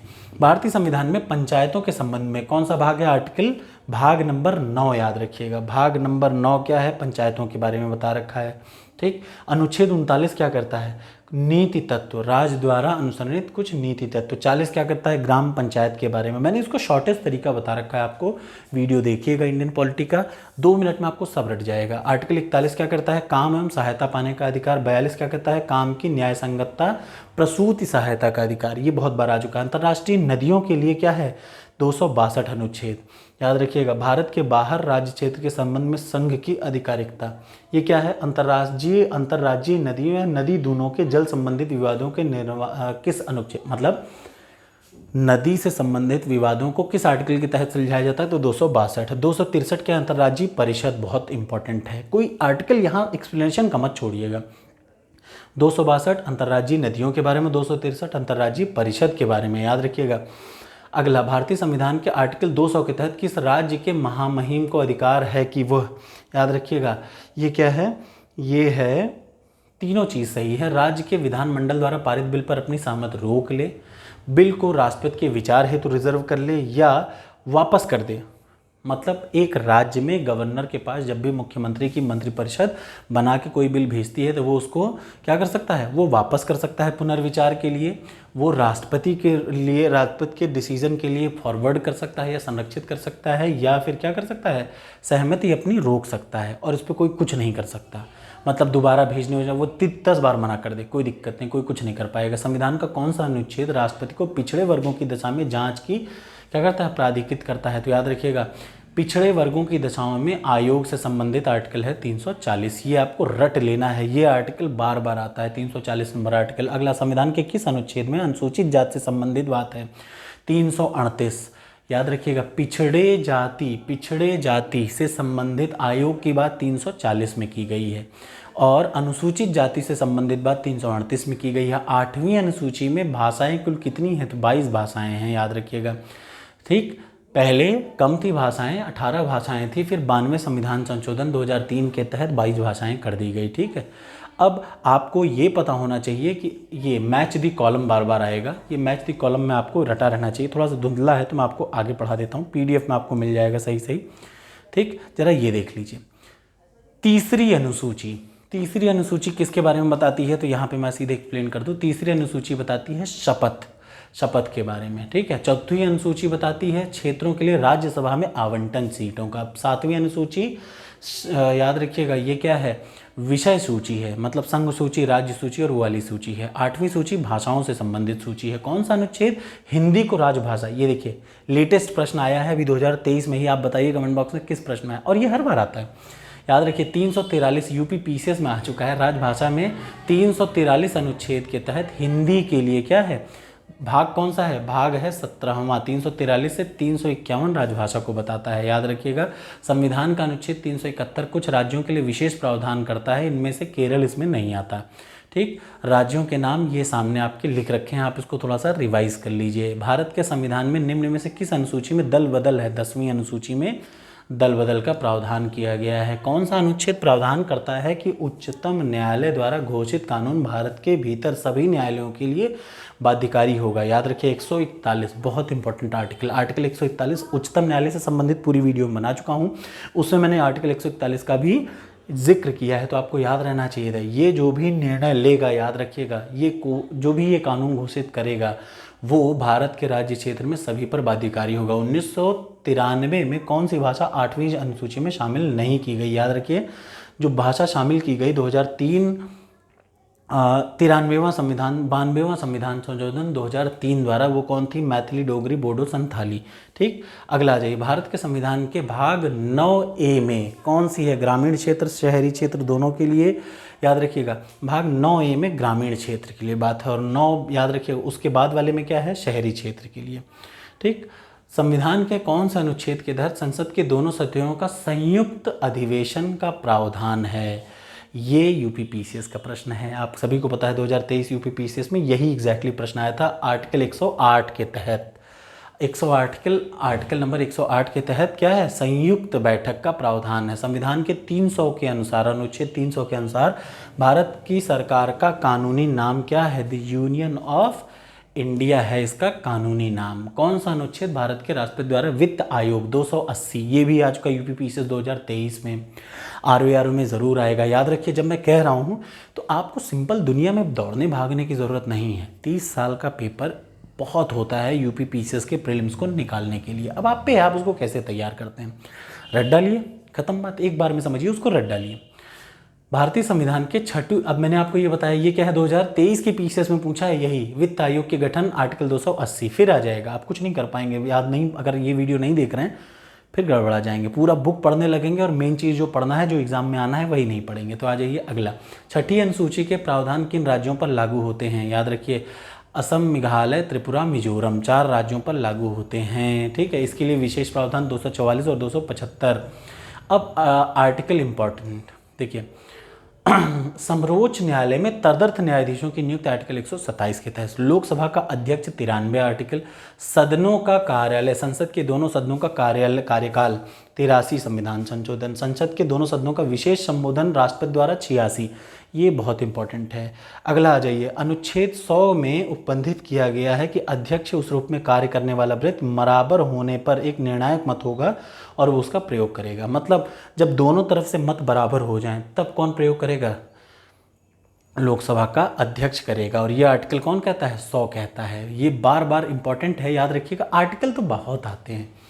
समानता का अधिकार 14 से 18, ये आपको पता होना चाहिए। शोषण के विरुद्ध अधिकार 23-24, धार्मिक स्वतंत्रता 25 से 28, स्वतंत्रता का अधिकार 29 से 30। कौन सा सही सुमेलित नहीं है? 51A क्या कहता है? 51A है मौलिक कर्तव्य। 154 आर्टिकल, 154 आर्टिकल राज्य की कार्यपालिका शक्ति। अब आप सोचें कि यार 154 155 पूछ ले, नहीं पूछेगा, यही पूछेगा। ये भी आप निश्चिंत रहिए। 165 राज्य का महाधिवक्ता, ठीक है। अब आ जाइए, भारतीय संविधान के संघ राज्य का संदर्भ और संबंध किसके बारे में कहा गया? तो आपको पता होना चाहिए भाग 6 क्या कहता, भाग 11 क्या कहता है? संघ और राज्यों के बीच में संबंध। भाग 13 क्या कहता है? भाग 8 क्या कहता है? संघ राज्य क्षेत्र, मतलब यूनियन टेरिटरीज। भाग 5 क्या कहता है? संघ। और भाग 7 क्या कहता है? अनुसूची 1 के भाग ख में निर्दिष्ट राज्यों के बारे में बताता है। कौन सा अनुच्छेद? राष्ट्रपति की क्षमादान। देखिए फिर से आ गया, राष्ट्रपति के लिए क्षमादान 72 161, 72 राष्ट्रपति 161 राज्यपाल। कौन सा अनुच्छेद निर्वाचन आयोग का प्रावधान करता है? 324। अगला आ जाइए, कौन सा अनुच्छेद राज्य निर्वाचन आयोग? संघ निर्वाचन आयोग 324, लेकिन राज्य निर्वाचन आयोग की किस अनुच्छेद में राज्य निर्वाचन आयोग के गठन? 243 में। याद रखिएगा, कभी गलती मत करिएगा कि याद रखिए निर्वाचन आयोग 324 में है, लेकिन संघ के बारे में है वो। जब राज्य के बारे में कहा जाएगा तो 243 के, ये बहुत बार आता है और आपको रट लेना चाहिए। किस अनुच्छेद की? ये भी आया है पिछली बार, देखिए यूपीपीसीएस 2021 के में आया है।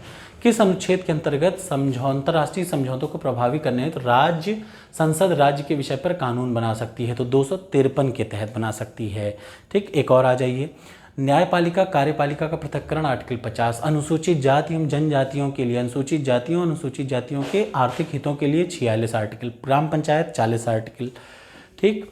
अगला तीसरी अनुसूची। अच्छा, आपको अनुसूची टोटल 12 है तो 12 के बारे में रटा होना चाहिए, और ये मैं कह रहा हूँ तो आपको रट लेना चाहिए 12 अनुसूची के बारे में, ठीक। तीसरी अनुसूची शपथ कहती है। 7वीं क्या है?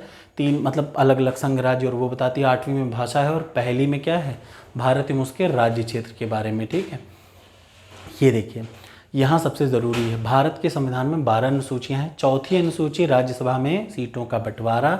10वीं दल बदल के बारे में बताती है। 7वीं केंद्र राज्य के बीच में शक्तियों का बंटवारा, और सार्वजनिक स्वच्छता उच्चता के बारे में बताती है यही वाली अनुसूची। विधि विषय से संबंधित सम्मिलित है ये क्या? समवर्ती सूची में। भारत की संघ सूची में कुल कितने हैं? कुल 66 विषय हैं, याद रखिए। वर्तमान में 61 हैं। कितने?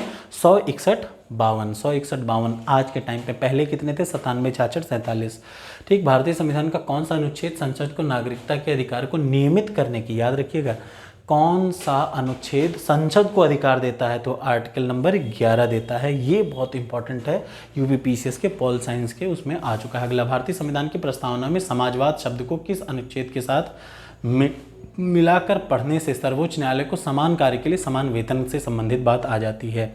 तो याद रखिएगा आर्टिकल 14 और 16, ठीक।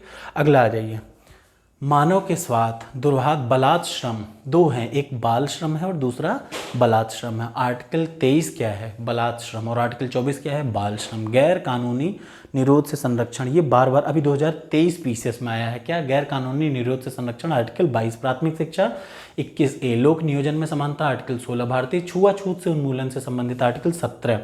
अस्पृश्यता का अंत जो होता है, ठीक है ना, अस्पृश्यता अधिनियम 1955। अब हो सकता है ये आ जाए, हो सकता है एग्जाम में ये आ जाए, तो आपको दोनों चीज़ें पता होनी चाहिए। कौन सा संविधान के आर्टिकल 22 के 21 के दायरे में नहीं आता? मृत्यु दंड इसमें नहीं आता। संविधान में अनुच्छेद 25 का संबंध किससे है? धार्मिक स्वतंत्रता से। आपको पता होना चाहिए 24 के बाद 25 से लेकर 29 तक क्या है? धार्मिक स्वतंत्रता के बारे में जिक्र किया है। किसी अपराध के को स्वयं के विरुद्ध, ये भी यूपीपीसीएस 2023 का प्रश्न है। अगर आपको याद हो तो ये बहुत आराम से प्रश्न आया था और लोग मुझसे कह रहे थे सर ये कहाँ से आया, यही है प्रश्न। आर्टिकल 20 याद रखिएगा, खुद को खुद के लिए गवाही, खुद को खुद के खिलाफ गवाही नहीं दिलाया जा सकता, आर्टिकल 20 कहता है ये भी प्रश्न आ चुका है। फिर आप लोग कहेंगे कि यार ये कहाँ से प्रश्न आता है, सारे प्रश्न रिपीटेड हैं। दुनिया सिर्फ कोचिंग वाले आपको बेवकूफ़ बना रहे हैं। कल को हो सकता है मैं भी कुछ शुरू करूं, लेकिन सच यही है जो मैं आज आपको बता रहा हूं, ठीक है। भारतीय संविधान के निम्न में से किस अनुच्छेद में यह व्यवस्था की गई कि सभी अल्पसंख्यकों को अपनी रुचि के शिक्षण कार्यों की संस्थाओं की स्थापना? आर्टिकल 30। देखिए, मैं कभी भी करूँगा, लेकिन आपको इतना भरोसा होना चाहिए कि मैं आपको फर्जी चीज़ें नहीं पढ़ाऊँगा, क्योंकि मैंने उसी को तैयारी की है, उसी चीज़ की, यूपी पीसीएस की ही मैंने बहुत जम के, और यूपीएससी की 2 ही एग्ज़ाम की मैंने तैयारी की, तो मुझे उन लोगों के बारे में अच्छे से पता है। संविधान का कौन सा अनुच्छेद बच्चों के शोषण के विरुद्ध मौलिक अधिकारों से संबंधित है? तो आर्टिकल 24, ठीक। अगला आ जाइए, आर्टिकल 110 किसके बारे में है? धन विधेयक। 356 किसके बारे में है? संवैधानिक तंत्रों का राज्यों में विफल हो जाने से संबंधित। 243 क्या है? स्थानीय सुशासन से संबंधित है, ठीक। 243 के क्या है? मैं ऑलरेडी बता चुका हूँ, राज्य निर्वाचन आयोग के बारे में है। आर्टिकल 44 क्या कर रहा है? समान कॉमन सिविल कोड के बारे में। आर्टिकल 137 उच्चतम न्यायालय द्वारा पुनर्वलोकन, न्यायिक पुनर्अवलोकन मतलब जुडिशियल रिव्यू 137 आर्टिकल के तहत सुप्रीम कोर्ट करता है, ये बहुत बार आ चुका है। आर्टिकल 40 क्या है? ग्राम पंचायतों का गठन। 41 क्या है? काम करने का अधिकार। 44 क्या है? समान नागरिक और कृषि पशुपालन क्या है? 48 में आता है। ये बार बार आता है, इसलिए ज़रूरी है आपको रट लेना। अगला आ जाइए, आर्टिकल विदेशी नीति से कौन है? याद रखिए, विदेशी नीति से संबंधित आर्टिकल 51 किस अनुच्छेद के अंतर्गत भारत के राष्ट्रपति को अध्यादेश जारी करने की शक्ति प्रदान करता है? 123, 213, याद रखिएगा। अध्यादेश में राष्ट्रपति की शक्तियां क्या है? 123, और राज्यपाल की 213, दोनों आपको याद रखनी है, एक दूसरे के कंटेम्परी है, इसलिए याद आराम से हो जाएगा। किस अनुच्छेद के अंतर्गत न्यायालय द्वारा संसद की कार्यवाही की जांच प्रतिबंधित की गई है? तो आर्टिकल 122। बहुत ज़रूरी प्रश्न है ये, फिर आ सकता है, बार बार आ सकता है, क्योंकि इस समय क्या है, न्यायपालिका और कार्यपालिका में ज़बरदस्त लड़ाई चल रही है। तो आपको ये जरूर आ सकता है कि संसद की कार्यवाहियों की जांच नहीं कर सकता न्यायालय, आर्टिकल 122 कहता है। भारतीय संविधान के अंतर्गत संसद के सदस्यों के विशेषाधिकार की उन्मुक्तियों से निर्धारित क्या है? आर्टिकल 105 विशेषाधिकार के बारे में बताता है सांसदों के। भारत में सुधारात्मक याचिका, सुधारात्मक क्यूरेटिव पिटीशन या जो भी होता है वो किसके तहत है? आर्टिकल 142 के तहत है। हुर्रा बनाम अशोक हुर्रा केस में, याद रखिएगा। इस टाइप की सुधारात्मक या क्यूरेटिव पिटीशन के बारे में बात की थी। राज्यों में विधान परिषद के सृजन हेतु किस अनुच्छेद में वर्णित है? याद रखिए 169। राज्यों में अगर विधान परिषद का सृजन करना है तो उसके लिए आर्टिकल 169 बहुत बार आ चुका है। संविधान का आर्टिकल 249 किससे संबंधित है? राज्य सूची के विषयों में संसद की शक्तियों से है। अगला, संविधान के किस अनुच्छेद में यह व्यवस्था की गई कि प्रत्येक राज्य शिक्षा के प्राथमिक स्तर पर मातृभाषा में शिक्षा की पर्याप्त सुविधाओं के व्यवस्थाओं का प्रयास करेगा? तो यह आर्टिकल 350 का है। याद रखिए, मातृभाषा, याद रखिए मातृभाषा, ये बार बार पूछ चुका है। अभी आपको जानकारी होगी, अगर आपने पीसीएस दिया है तो आपको ये क्वेश्चन सामने दिख जाएगा। अगला आ जाइए, इंपॉर्टेंट अनुच्छेद। अब आप सोचते हैं प्रश्न कहाँ से आता है, यही तो प्रश्न ही आ रहा है, और क्या आ रहा है बताइए? अच्छा, खुद ही देखिए, सारे प्रश्न यहीं से आ रहे हैं। वित्त आयोग अभी आया है, संघ लोक सेवा आयोग आर्टिकल 315, प्रशासनिक अधिकरण 323, कैग 148, ठीक। ये बार बार आएगा, ऐसा नहीं कि आज फिर आया। अंतर्राष्ट्रीय अंतर्राज्यीय व्यापार और व्यवसाय की स्वतंत्रता 301 से 307 तक है। किस प्राविधान में, संविधान के किस में कहा गया है कि विधि के प्राधिकार के बिना ना तो कोई, ये मैं आपको ऑलरेडी पढ़ा चुका हूँ। अब आप ये नहीं कह सकते कि मैंने आपको कुछ नहीं पढ़ाया, सब पढ़ा दिया है। जितना इंपॉर्टेंट जो चीज़ें एम लक्ष्मीकांत में सबसे महत्वपूर्ण है वो सब मैं बेसिक कॉन्सेप्ट आपको पढ़ा चुका और आप उसके लिए मना नहीं कर सकते। आर्टिकल 265 को जरा सा ध्यान से देखिए। तो आर्टिकल 265 क्या कहता है?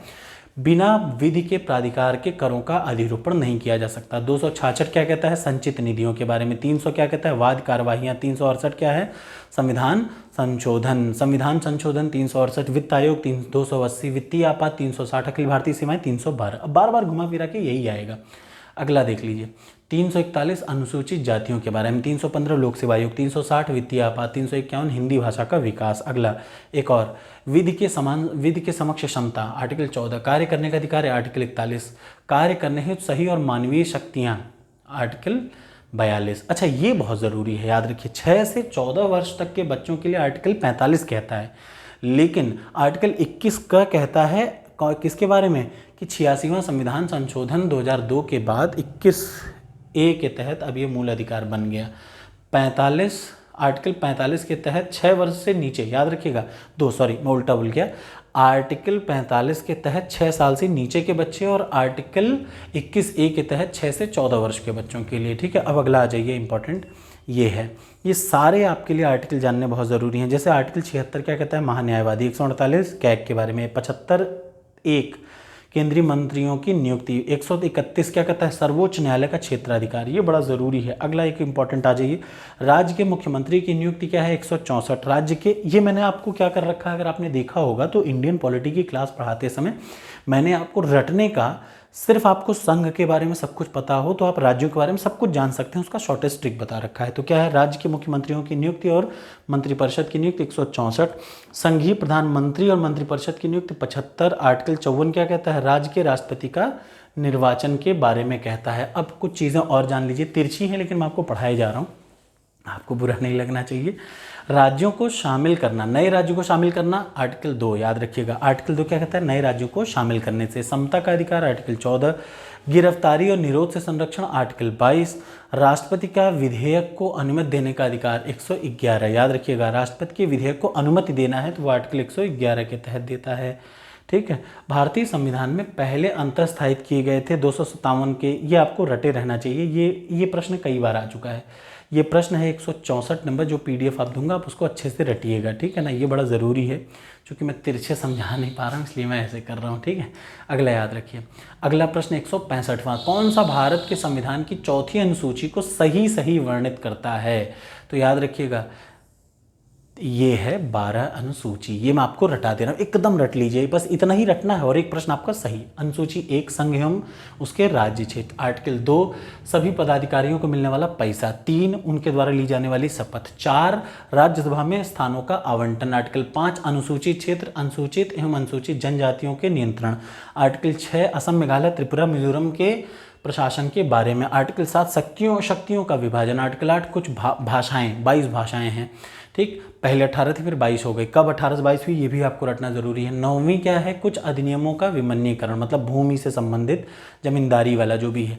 10वां क्या है, दल बदल। 11वां क्या है, पंचायत। और 12वां क्या है, नगर निगम या नगर पालिका पंचायत के बारे में। भारत की तीसरी अनुसूची, अब इसका मतलब मैं आपको अनुसूची ना पढ़ाऊं, अनुसूची से संबंधित चीज़ें कितनी है, अनुसूची 12, वो सामने लिस्ट आपके सामने है, देख लीजिए। भूमि सुधार से संबंधित अनुसूची है आर्टिकल 9, ठीक। कौन सा विषय, समवर्ती सूची का, ये बार बार आता है, याद रखिएगा। हाँ, बार बार पूछता है कि ये विषय किस सूची का है। 3 सूची हैं, जो संविधान की अनुसूची 7 है वो कहता है कि 3 प्रकार से शक्तियों का विभाजन, शक्तियों का 3 रूप से विभाजन किया गया है। संघ सूची जिन पे संघ का अधिकार है कानून बनाने का, राज्य सूची जिन पे कानून बनाने का अधिकार राज्य के पास, और समवर्ती का मतलब भारत में संघ सूची के पास है। कौन सा विषय समवर्ती सूची का है, तो याद रखिए आपराधिक मामले समवर्ती सूची का है, मतलब इसमें दोनों बना सकते हैं। आर्थिक नियोजन समवर्ती सूची है, बहुत इंपॉर्टेंट प्रश्न ये मैं बता रहा हूँ, याद रखिएगा। संघ सूची में क्या है, डिफेंस है, फॉरेन मामले है, निर्वाचन है, जनगणना है, रेल है, नागरिकता है। राज्य सूची आपको बहुत अच्छे से पढ़नी है, पुलिस है, लोक व्यवस्था है, कृषि है, न्याय है, कारागार है, ये सब किसमें है, उसमें है, किसमें, राज्य सूची में। और समवर्ती में क्या है, परिवार नियोजन, एजुकेशन किसमें है, समवर्ती सूची में। और ऐसे कुछ और प्रश्न बहुत ज़रूरी हैं जो आपको याद रखने चाहिए। क्या है, ये देखिए, हम कोहिलो केस भारत संविधान की किस अनुसूची से संबंधित है। कोहिलो केस क्या है, तो कोहिलो बनाम तमिलनाडु केस 2007 का है, और ये है अनुसूची 9 से संबंधित। ये आप याद रखिएगा, कोहिलो मतलब अनुसूची 9। भारत के संविधान की अनुसूची 12 में नगर पालिका में कितने विषय हैं, कितने मद दिए गए हैं, नगर पालिकाओं के लिए कुल कितने मद हैं 18, कहाँ गया, 18 मद, ठीक है। अगला आ जाइए, ये सब तो आपको पता होगा। नागरिकता भाग ए, 22 भाग हैं, 12 अनुसूचियाँ हैं, सबके बारे में आपको पता होना चाहिए। एक और चीज़ जो बार बार आएगी, मैं अभी ये बता दे रहा हूँ और कोट कर रहा हूँ, ये अक्सर प्रश्न आ जाता है कि चिकित्सा कौन सी सूची में है, पुलिस व्यवस्था किस सूची में है, समवर्ती सूची में कि राज्य सूची में। ये प्रश्न पेट है UPPSC के, ठीक है, ये आपको याद होने चाहिए। भारतीय संविधान का कौन सा भाग केंद्र और राज्यों के बीच वित्तीय संबंधों को प्रकट करता है, तो याद रखिए भाग नंबर 12 प्रकट करता है। कौन सा संविधान के अनुसार सुमेलित नहीं है, तो ये क्या है, अलग अलग आर्टिकल के बारे में बताया है। किस अनुच्छेद में विधि के सम्यक प्रक्रिया के सिद्धांत को सम्मिलित किया गया, आर्टिकल 21 के तहत। अगला आ जाइए, बाकी का सब आपको पता ही है घुमा फिरा के। आर्टिकल 14 क्या है, आर्टिकल 5 क्या है, नागरिकता के, विधि की समक्ष संहिता 14, आर्टिकल 1 क्या है, संघ का नाम, आर्टिकल 29 क्या है, अल्पसंख्यकों के हितों का संरक्षण। अगला आ जाइए, प्रश्न ये है, भारतीय संविधान के अनुच्छेद 25 में प्रयुक्त हिंदू शब्द का क्या मतलब है? बहुत इंपॉर्टेंट प्रश्न जो आपको हमेशा रटे रहना चाहिए किसी भी एग्जाम में, खासतौर से यूपीएससी के लिए। क्या याद रखिए, हिंदू शब्द में क्या क्या सम्मिलित है और क्या क्या नहीं सम्मिलित है, ये आपको जानना ज़रूरी है। हिंदुओं का मतलब होता है सिख, जैन, बौद्ध के लोगों को हिंदू माना गया है। याद रखिएगा क्या है इसका मतलब। पारसी धर्म हिंदू में नहीं है। मतलब आप ध्यान से देख लीजिए तो हिंदू धर्म में क्या क्या आता है, सिख, जैन या बौद्ध धर्म, ये सब हिंदू में ही अल्टीमेटली माने जाते हैं। ठीक है ना। अगला और इम्पोर्टेंट आ जाइए, भारतीय संविधान का कौन सा अनुच्छेद लोकसभा विधानसभा के प्रतिनिधियों को निर्वाचित करने का वयस्क मताधिकार प्रदान करता है? वयस्क मताधिकार 326, याद रखिए, इन सब की बात करता है। भारतीय संविधान के अनुच्छेद 370 का प्रावधान अस्थायी है कि स्थायी है? अस्थायी है, तभी हटा दिया। ठीक, और ये बहुत बड़ा काम किया मोदी गवर्नमेंट ने। कौन सा सुमेलित नहीं है? याद रखिए, तो सबसे पहला होना चाहिए आर्टिकल 79 कहता है कि भारत की एक संसद का गठन की बात करता है। 226 क्या कहता है, उच्च न्यायालय के रिट की शक्ति कहता है। 153 क्या कहता है, राज्यों के राज्यपाल के बारे में। अच्छा, आप इन सब के लिए मत बिल्कुल परेशान होइएगा, ये सब का मैंने शॉर्टेस्ट ट्रिक बना रखा है कि आपको एक सेट सीक्वेंस में पढ़ना है और सारे आर्टिकल आपको रट जाएंगे 250 तक। ठीक, अब देख लीजिए, अंतर्राज्यीय कुछ चीज़ें बड़ी ज़रूरी हैं जो आपको रट लेना चाहिए। ये क्या है, जैसे 263 क्या कहता है, अंतर्राज्यीय परिषद के बारे में बताता है। ठीक, 280 क्या कहता है, वित्त आयोग के बारे में बताता है। 323 क्या है, प्रशासनिक न्यायाधिकरण के बारे में बताता है, 323A। 315 क्या है, सर्विस के बारे में, राज्य एवं संघ लोक सेवा आयोग के बारे में बताता है। ठीक है, अब आ जाइए अगले पे, उपाधियों का अंत 2 है। आर्टिकल 17 क्या है, अस्पृश्यता के अंदर, आर्टिकल 17 उपाधियों का अंतर, आर्टिकल 18 धार्मिक मामलों के बारे में स्वतंत्रता की बात, 26 आर्टिकल अल्पसंख्यकों की भाषा का संरक्षण, आर्टिकल 29 शिक्षा का अधिकार, आर्टिकल 21A नागरिकों के लिए समान संरक्षण, याद रखिए कॉमन सिविल कोड, आर्टिकल 44। ठीक है, अब आ जाता है संविधान का भाग 1। अभी तक तो बेसिक चलना था, अब आपको यहाँ से दिखेगा क्या है, संघ एवं उसके राज्य क्षेत्र। ठीक है ना। भारत संघ के निम्न राज्यों के सृजन एवं पूर्ण राज्य का दर्जा दिए जाने का सही काल क्रम क्या है? ये मैं आपको इसका शॉर्टेस्ट ट्रिक बता चुका हूँ कि आम गुनाहों ही में मात्र सिमी आतंकवादी, आम गुनाहों, आंध्र प्रदेश, महाराष्ट्र, नागालैंड, हरियाणा, इसी सीक्वेंस में। और इसका शॉर्टेस्ट ट्रिक मेरी वीडियो में पूरा का पूरा पड़ा हुआ है, आपको ज़्यादा लोड देने की ज़रूरत ही नहीं। कौन पहले बना कौन बाद में बना, इसको मैं 10 बार नहीं रटा सकता, बस आप वीडियो पे जाइए। आम गुनाहों ही में मात्र सिमी आतंकवादी, मतलब सबसे पहले आंध्र प्रदेश बना, फिर महाराष्ट्र बना, फिर फिर गुजरात बना, ऐसे एक सीक्वेंस है देखिए। ठीक, जिसमें ज़रूरी क्या है, आपको झारखंड उत्तराखंड का पता होना चाहिए, और ये सब मैंने सीक्वेंस रटा रखा है। ठीक, बम्बई प्रांत को गुजरात महाराष्ट्र में विभाजित कब किया गया, 1960 में किया गया। भारत बांग्लादेश के बीच में ऐतिहासिक भूमि समझौता कब का है, 1974 का है, ये आपको पता होना चाहिए। राज्यों का संघ का परिकल्पना कहाँ से लिया गया, ब्रिटिश नॉर्थ अमेरिका से, याद रखिए। ठीक, भारत एक गणतंत्र है, इसका अर्थ क्या है, भारत में वंशानुगत शासन नहीं है। वंशानुगत का मतलब बाप भी राष्ट्रपति तो बेटवा भी राष्ट्रपति बन जाए, ऐसा नहीं है।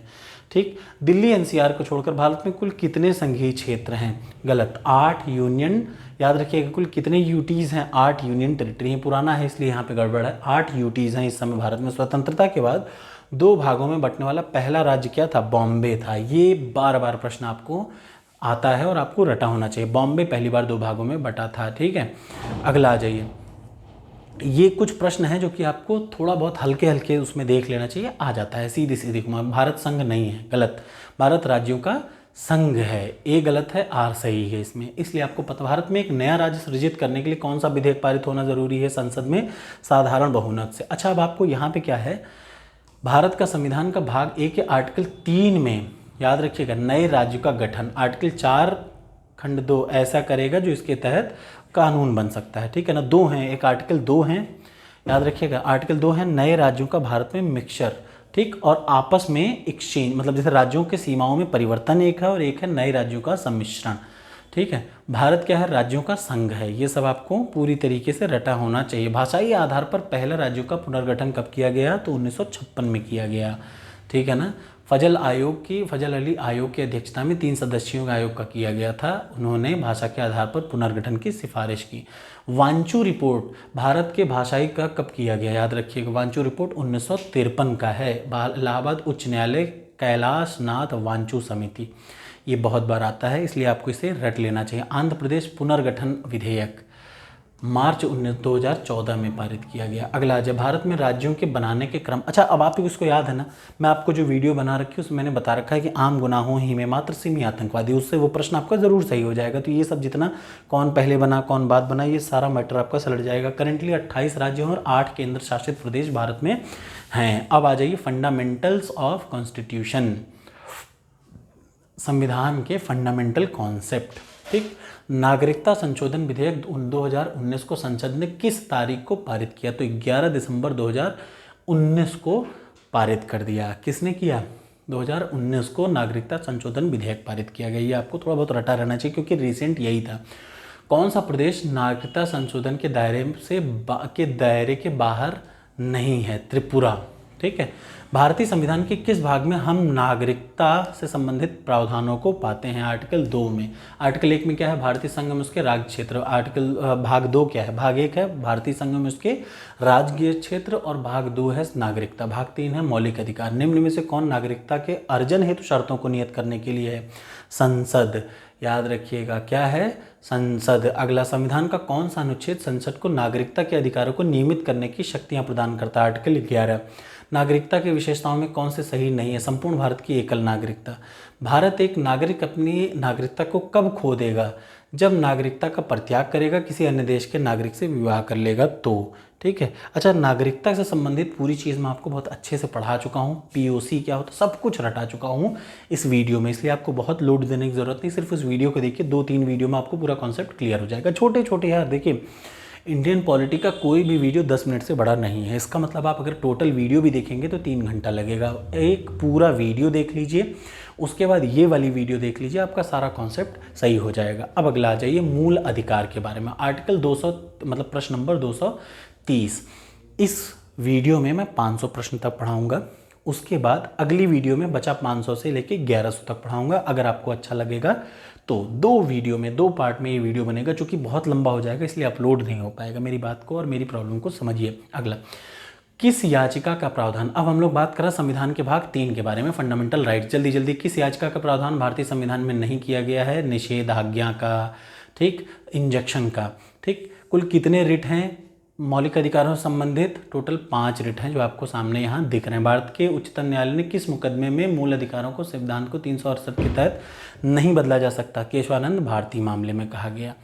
सामाजिक असमानता, भारत में सामाजिक असमानता है, ये किससे सिद्ध होता है? अस्पृश्यता के चलन से सिद्ध होता है। ठीक है। अगला आ जाइए, विश्वविद्यालय अनुदान आयोग। विश्वविद्यालय अनुदान आयोग की स्थापना का श्रेय किसे दिया जाता है? तो लाल बहादुर शास्त्री जी को दिया जाता है। ये बहुत बार आएगा। फिर आ जाएगा, कौन से मामले में उच्च न्यायालय उच्चतम न्यायालय के दोनों अधिकारिता क्षेत्र में आते हैं? मूल अधिकार। मूल अधिकारों का अगर आपका हनन हो रहा है तो आप चाहे हाई कोर्ट जाएं चाहे सुप्रीम कोर्ट, दोनों बराबर देखेंगे। संविधान के किस मौलिक अधिकारों में से कौन सा सभी व्यक्तियों को उपलब्ध नहीं है? अवसर की समानता।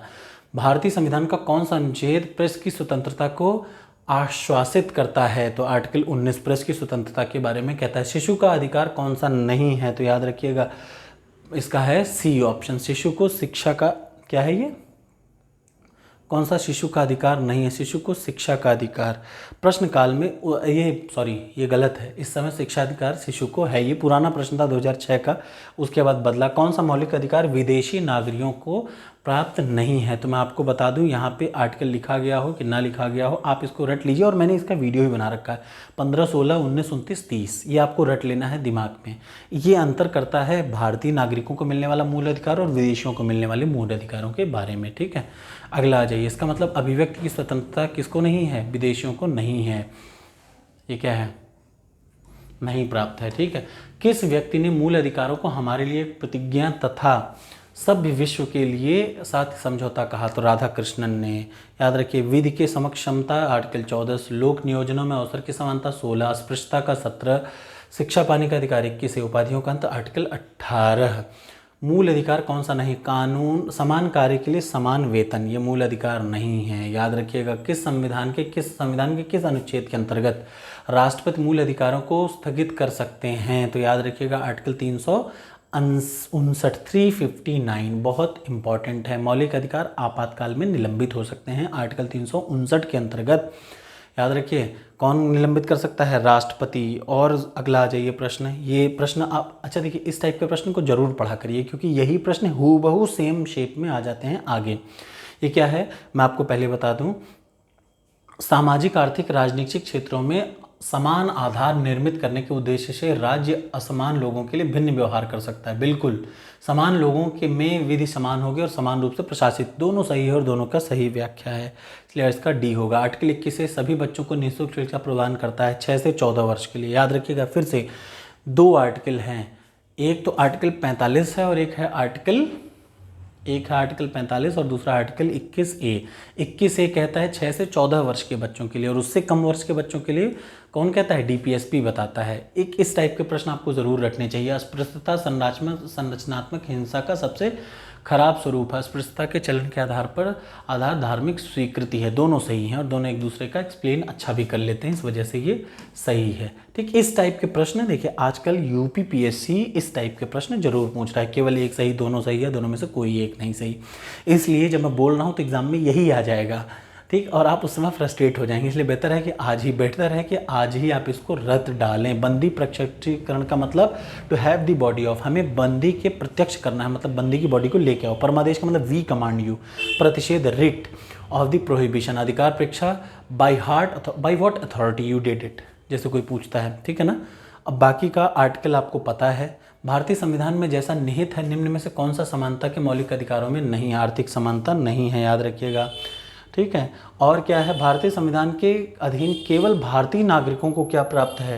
याद रखिए, धर्म, लिंग, नस्ल, याद रखिए धर्म, जाति, लिंग, जन्मस्थान के आधार पर विभेद का अधिकार, ये मूल अधिकार भारतीयों को प्राप्त है, ठीक है। 15, 16, 19, 29, 30, यह देखिए केवल भारतीयों को प्राप्त है। 15, 16, 19, 29, 30 कौन सा मूल अधिकार? अब आपको इस बारे में नहीं पढ़ना चाहिए। ये हैं पूरे के पूरे मूल अधिकार, जो इंपॉर्टेंट अधिकार हैं, और ये आप एकदम रट डालिएगा, ठीक है। अब मूल अधिकारों में जितने भी हैं इन सबकी वीडियो मैं बना चुका हूँ। क्या अपवाद हैं ये भी बहुत ज़रूरी है जानना, ये जानने के साथ साथ कि क्या अपवाद नहीं है। आर्टिकल 16 किस खंड के अंतर्गत OBC के लिए आरक्षण का प्रावधान है? 16(4), याद रखिए OBC के लिए आरक्षण 16(4) में है। ये बहुत इंपॉर्टेंट आर्टिकल है और आपको इसे रट लेना चाहिए। स्वतंत्रता का अधिकार कहाँ से कहाँ तक है? स्वतंत्रता का अधिकार है 19 से 22 तक। अभी UPPSC 2023 ने यही पूछ रखा है और आपको इसी स्वतंत्रता के अधिकारों में से आप में से बहुत लोग जवाब नहीं दे पाए।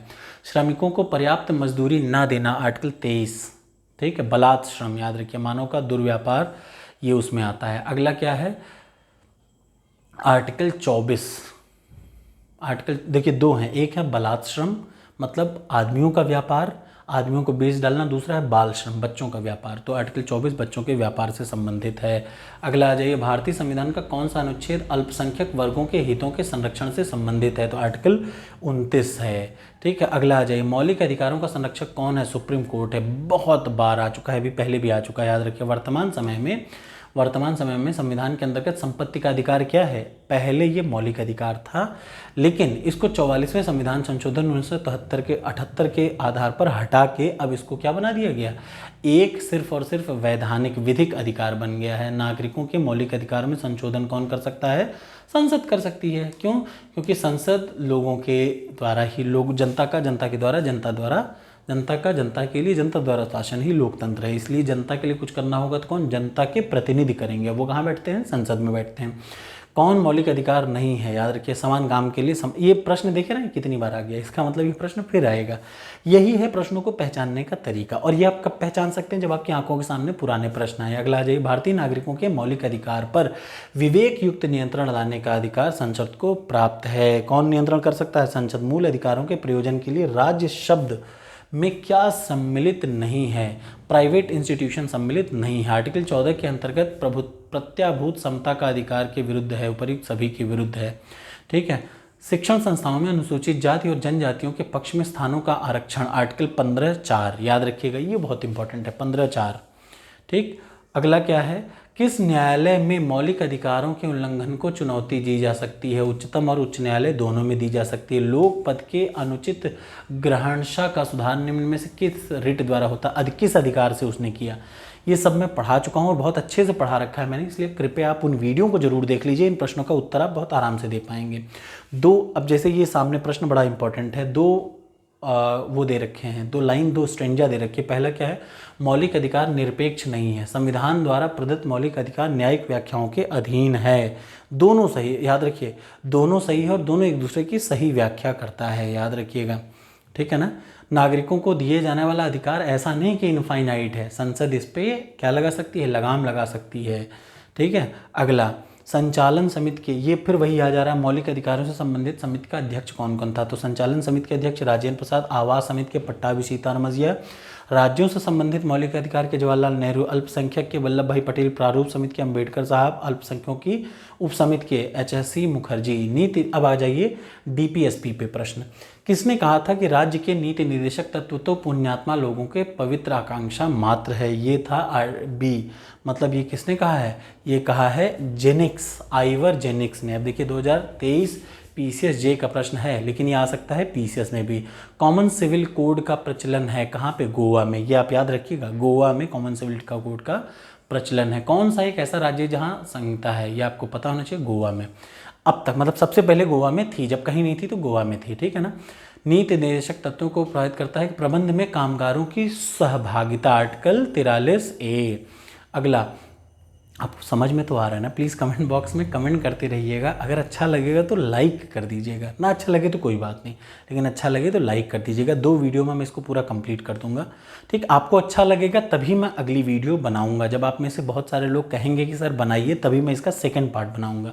और याद रखिए, सेकंड पार्ट जब आप पढ़ लेंगे ना तो आपका माइंड खुल जाएगा कि भैया प्रश्न तो ऐसे ही आते हैं, क्यों इधर उधर भटकना, इन्हीं प्रश्नों को 10 बार रट लिया जाए, ठीक है। अगला आ जाइए, 301 सम्मिलित, प्रश्न क्या है, 301 का सम्मिलित किया गया है। ये क्या, भारतीय संविधान के भाग 4 और 36 से 51 तक क्या है, नीति निर्देशक तत्वों को सम्मिलित किया गया है। नीति निर्देशक तत्व सहज अध्ययन के लिए कौन भागों में विभाजित किए गए हैं, समाजवादी, गांधीवादी, उत्तर बौद्धिक। याद रखिए, नीति निर्देशक तत्वों को अलग अलग भागों में विभाजित मतलब उनकी थिंकिंग के आधार पर, गांधीवादी और कौन कौन जो थे, वो जो रशिया वाले भी थे उसके आधार पर भी, जिनके चर्चिल, ठीक है, उन सब के आधार पर।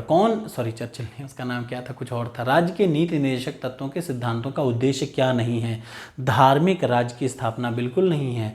समान कार्य के लिए समान वेतन किसमें है, डीपीएसपी का, ये बहुत इंपॉर्टेंट है। देखिए, समान कार्य के लिए समान वेतन, ये एक बार नहीं, अब तक आप इसको 4 बार सुन चुके हैं। 39 घ में है, 39 घ में, तो इसका मतलब सीधे सीधे ये आर्टिकल भी आ सकता है।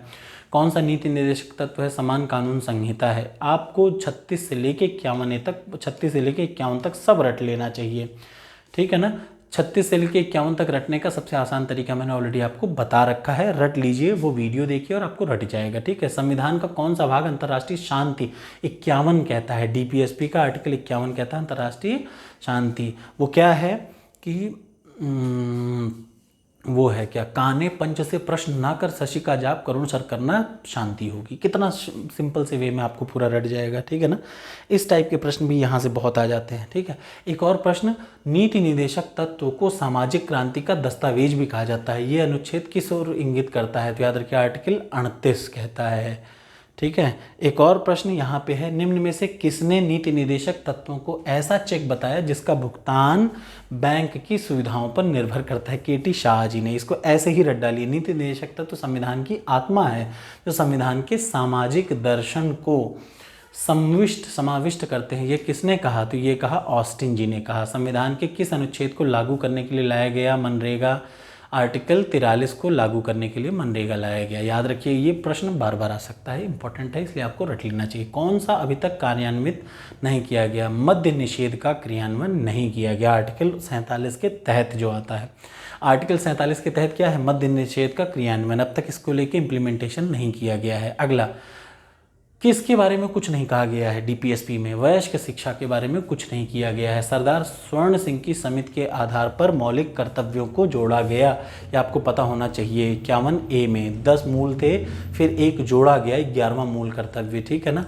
अगला, व्यक्ति की, वो सामने लिखा हुआ रट लीजिएगा, व्यक्ति की गरिमा को अस्वस्थ करने की बात कही गई है मूल कर्तव्य में। कौन सा मौलिक कर्तव्य नहीं है, राष्ट्रीय महत्व के स्मारकों की स्थापना डीपीएसपी का एक पार्ट है। अच्छा, बार बार एग्जाम में ये जरूर आता है कि डीपीएसपी में और मौलिक कर्तव्यों में क्या अंतर है। दोनों को मैंने रटा रखा है, तो आपको परेशान होने की ज़रूरत नहीं है। ये हैं 11 मौलिक कर्तव्य। मैं फिर से आपको एक बार में बता दूं, इसके बाद मैं इससे संबंधित प्रश्नों को नहीं बताऊंगा। क्यों? क्योंकि जब आपको 11 मौलिक कर्तव्य रट गए, और इसका शॉर्टेस्ट तरीका मैंने ऑलरेडी बता रखा है। संविधान के भाग 4A, संविधान का भाग 4 में आर्टिकल नंबर 51 के तहत क्या है? मौलिक कर्तव्य। कुल 11 मौलिक कर्तव्य हैं। शुरू में 10 मौलिक कर्तव्य थे, फिर एक मौलिक कर्तव्य ऐड किया गया। सरदार मतलब टोटल जो मौलिक कर्तव्य ऐड किए गए सरदार स्वर्ण सिंह समिति के आधार पर, अनुशंसा के आधार पर। तो चलिए शुरुआत करते हैं। वो 11 मौलिक कर्तव्य कौन कौन से हैं? सबसे पहला भारत के प्रत्येक नागरिक का कर्तव्य है, पहला, संविधान का पालन करे, उसके आदर्शों की, राष्ट्रगान की आदर करे। दूसरा, स्वतंत्रता के लिए राष्ट्रीय आंदोलनों को प्रेरित करने वाले आदर्शों को हृदय में संजोए रखें, उनका पालन करें। भारत की प्रभुता, एकता और अखंडता की रक्षा करें और उसे अक्षुण्ण रखें। कुछ लोग कहते हैं मुझे याद नहीं रहता। देखिए, DPSP रटने का सबसे शॉर्टेस्ट तरीका क्या है? काने पंच से प्रश्न ना कर, सच का जाप करुण सर करना, शांति होगी। कितने आराम से मैंने बता दिया। नए राज्यों का कैसे वो गठन हुआ, तो आन गुनाहों ही में मात्र शिमी आतंकवादी, पूरा रटा है, आप एकदम रट सकते हैं। ठीक है। अगला, देश की रक्षा करें और आह्वान किए जाने पर राष्ट्र की सेवा, इसका भी शॉर्टेस्ट ट्रिक मैंने बना रखा है, आप देखिएगा। उसके बाद, भारत के सभी लोगों में समान भ्रातृत्व की भावना का निर्माण करें। हमारी सामासिक संस्कृत की गौरवशाली परंपरा का महत्व समझें, उसका रक्षण करें, संस्कृत का रक्षण करें। अगला, पर्यावरण की रक्षा करें, वैज्ञानिक दृष्टिकोण के और सुधार की भावना का विकास करें। सार्वजनिक संपत्ति को याद रखिए नुकसान न पहुंचाएं और हिंसा से दूर रहें। व्यक्तिगत सामूहिक गतिविधियों के सर्व क्षेत्रों में आगे बढ़ने का प्रयास करें। 6 से 14 वर्ष के बच्चों के शिक्षा के लिए माता पिता का यह कर्तव्य है कि उनको शिक्षा का अवसर जरूर प्रदान करें। तो कुल ये हैं 11 मौलिक कर्तव्य। ठीक है ना।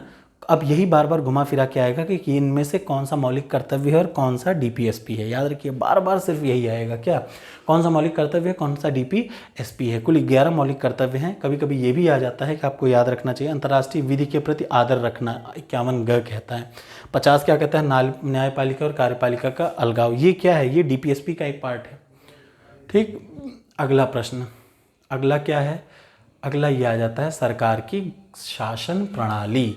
ठीक, बहुत इंपॉर्टेंट है। मैंने कहा था आपको 500 प्रश्न तक आज मैं कंप्लीट कराऊंगा। बचे 500 प्रश्न अगली वीडियो में, जब आप मुझे कमेंट बॉक्स में लगभग 500 कमेंट कर देंगे तब, अगर आपको अच्छा लगेगा तो। और आपको अच्छा लगना भी चाहिए भाई। मैं कह रहा हूँ कि फर्जी की चीज़ों को पढ़ रहे हैं, उससे बढ़िया वो पढ़िए जो आपको एग्जाम में आपको पास करा दे। ठीक, मैं आपको एक एक चीज़ पढ़ा चुका। पूरी पॉलिटी यहीं से आनी है, इससे बाहर कहीं नहीं आएगी। 20 प्रश्न अगर पॉलिटी में UP PCS 2023 के आए तो उनमें से 15 सिर्फ इसे एक वीडियो से आए। और यही मैं आपको पहले दिन से बोल रहा था। कुछ लोग ज़्यादा शाणे बन रहे थे, फेल हो गए। जो शाणे नहीं बने वो मेंस देने जा रहे हैं, इसलिए रटा रहा हूँ ताकि आपको फिर रटा रहे और दोबारा ऐसी गलती ना करें। 2024 PCS में ये गलती मत करिएगा। इसको रट के जाइएगा। टॉपर्स कोड को पूरा रट के, ये पूरा टॉपर्स कोड के जितने भी टेस्ट सीरीज़ हैं वो सिर्फ इन्हीं पिछले 30 वर्षों के प्रश्नों से बनाए हैं। इसलिए आप उससे हिचक मत करिए कि वो गलत है कि सही है। जो लिखा है वही सही है। हो सकता है आप सही हो, कि आपके मन में आ रहा हो कि ये प्रश्न का ये उत्तर सही है, लेकिन आयोग वो सही मानता है जो उसे सही लगता है। तो आपको भी उसी हिसाब से चलना पड़ेगा। भारत के गवर्नमेंट की क्या कार्यवाही है वो पढ़ते हैं। भारत के उच्चतम न्यायालय में न्यायाधीशों की संख्या में वृद्धि करने की शक्ति किसमें है? संसद में। ये पढ़ा चुका। ठीक है। अगला आ जाइए, अविश्वास प्रस्ताव के संदर्भ में कौन सा चीज़ सही है? तो याद रखिएगा दोनों सही है। अविश्वास प्रस्ताव के लिए उन आधारों को स्पष्ट करने की आवश्यकता नहीं है जिन पर वह आधार, सीधे आप ले आइए। राज्यसभा को अविश्वास प्रस्ताव करने का, विचार करने का अधिकार नहीं। बिल्कुल याद रखिएगा, अविश्वास किसके खिलाफ लाएंगे? किसके खिलाफ? उन लोगों के खिलाफ जिनको जनता ने चूज़ किया है। जनता ने किसको चूज़ किया है? लोकसभा के लोगों को। ठीक है, लोकसभा के लोगों को प्रत्यक्ष रूप से सेलेक्ट कर रखा है। तो इसका मतलब अविश्वास कहाँ लाया जा सकता है? जनता के सभा में, लोकसभा में, लोगों की सभा में लाया जा सकता है। ठीक है ना।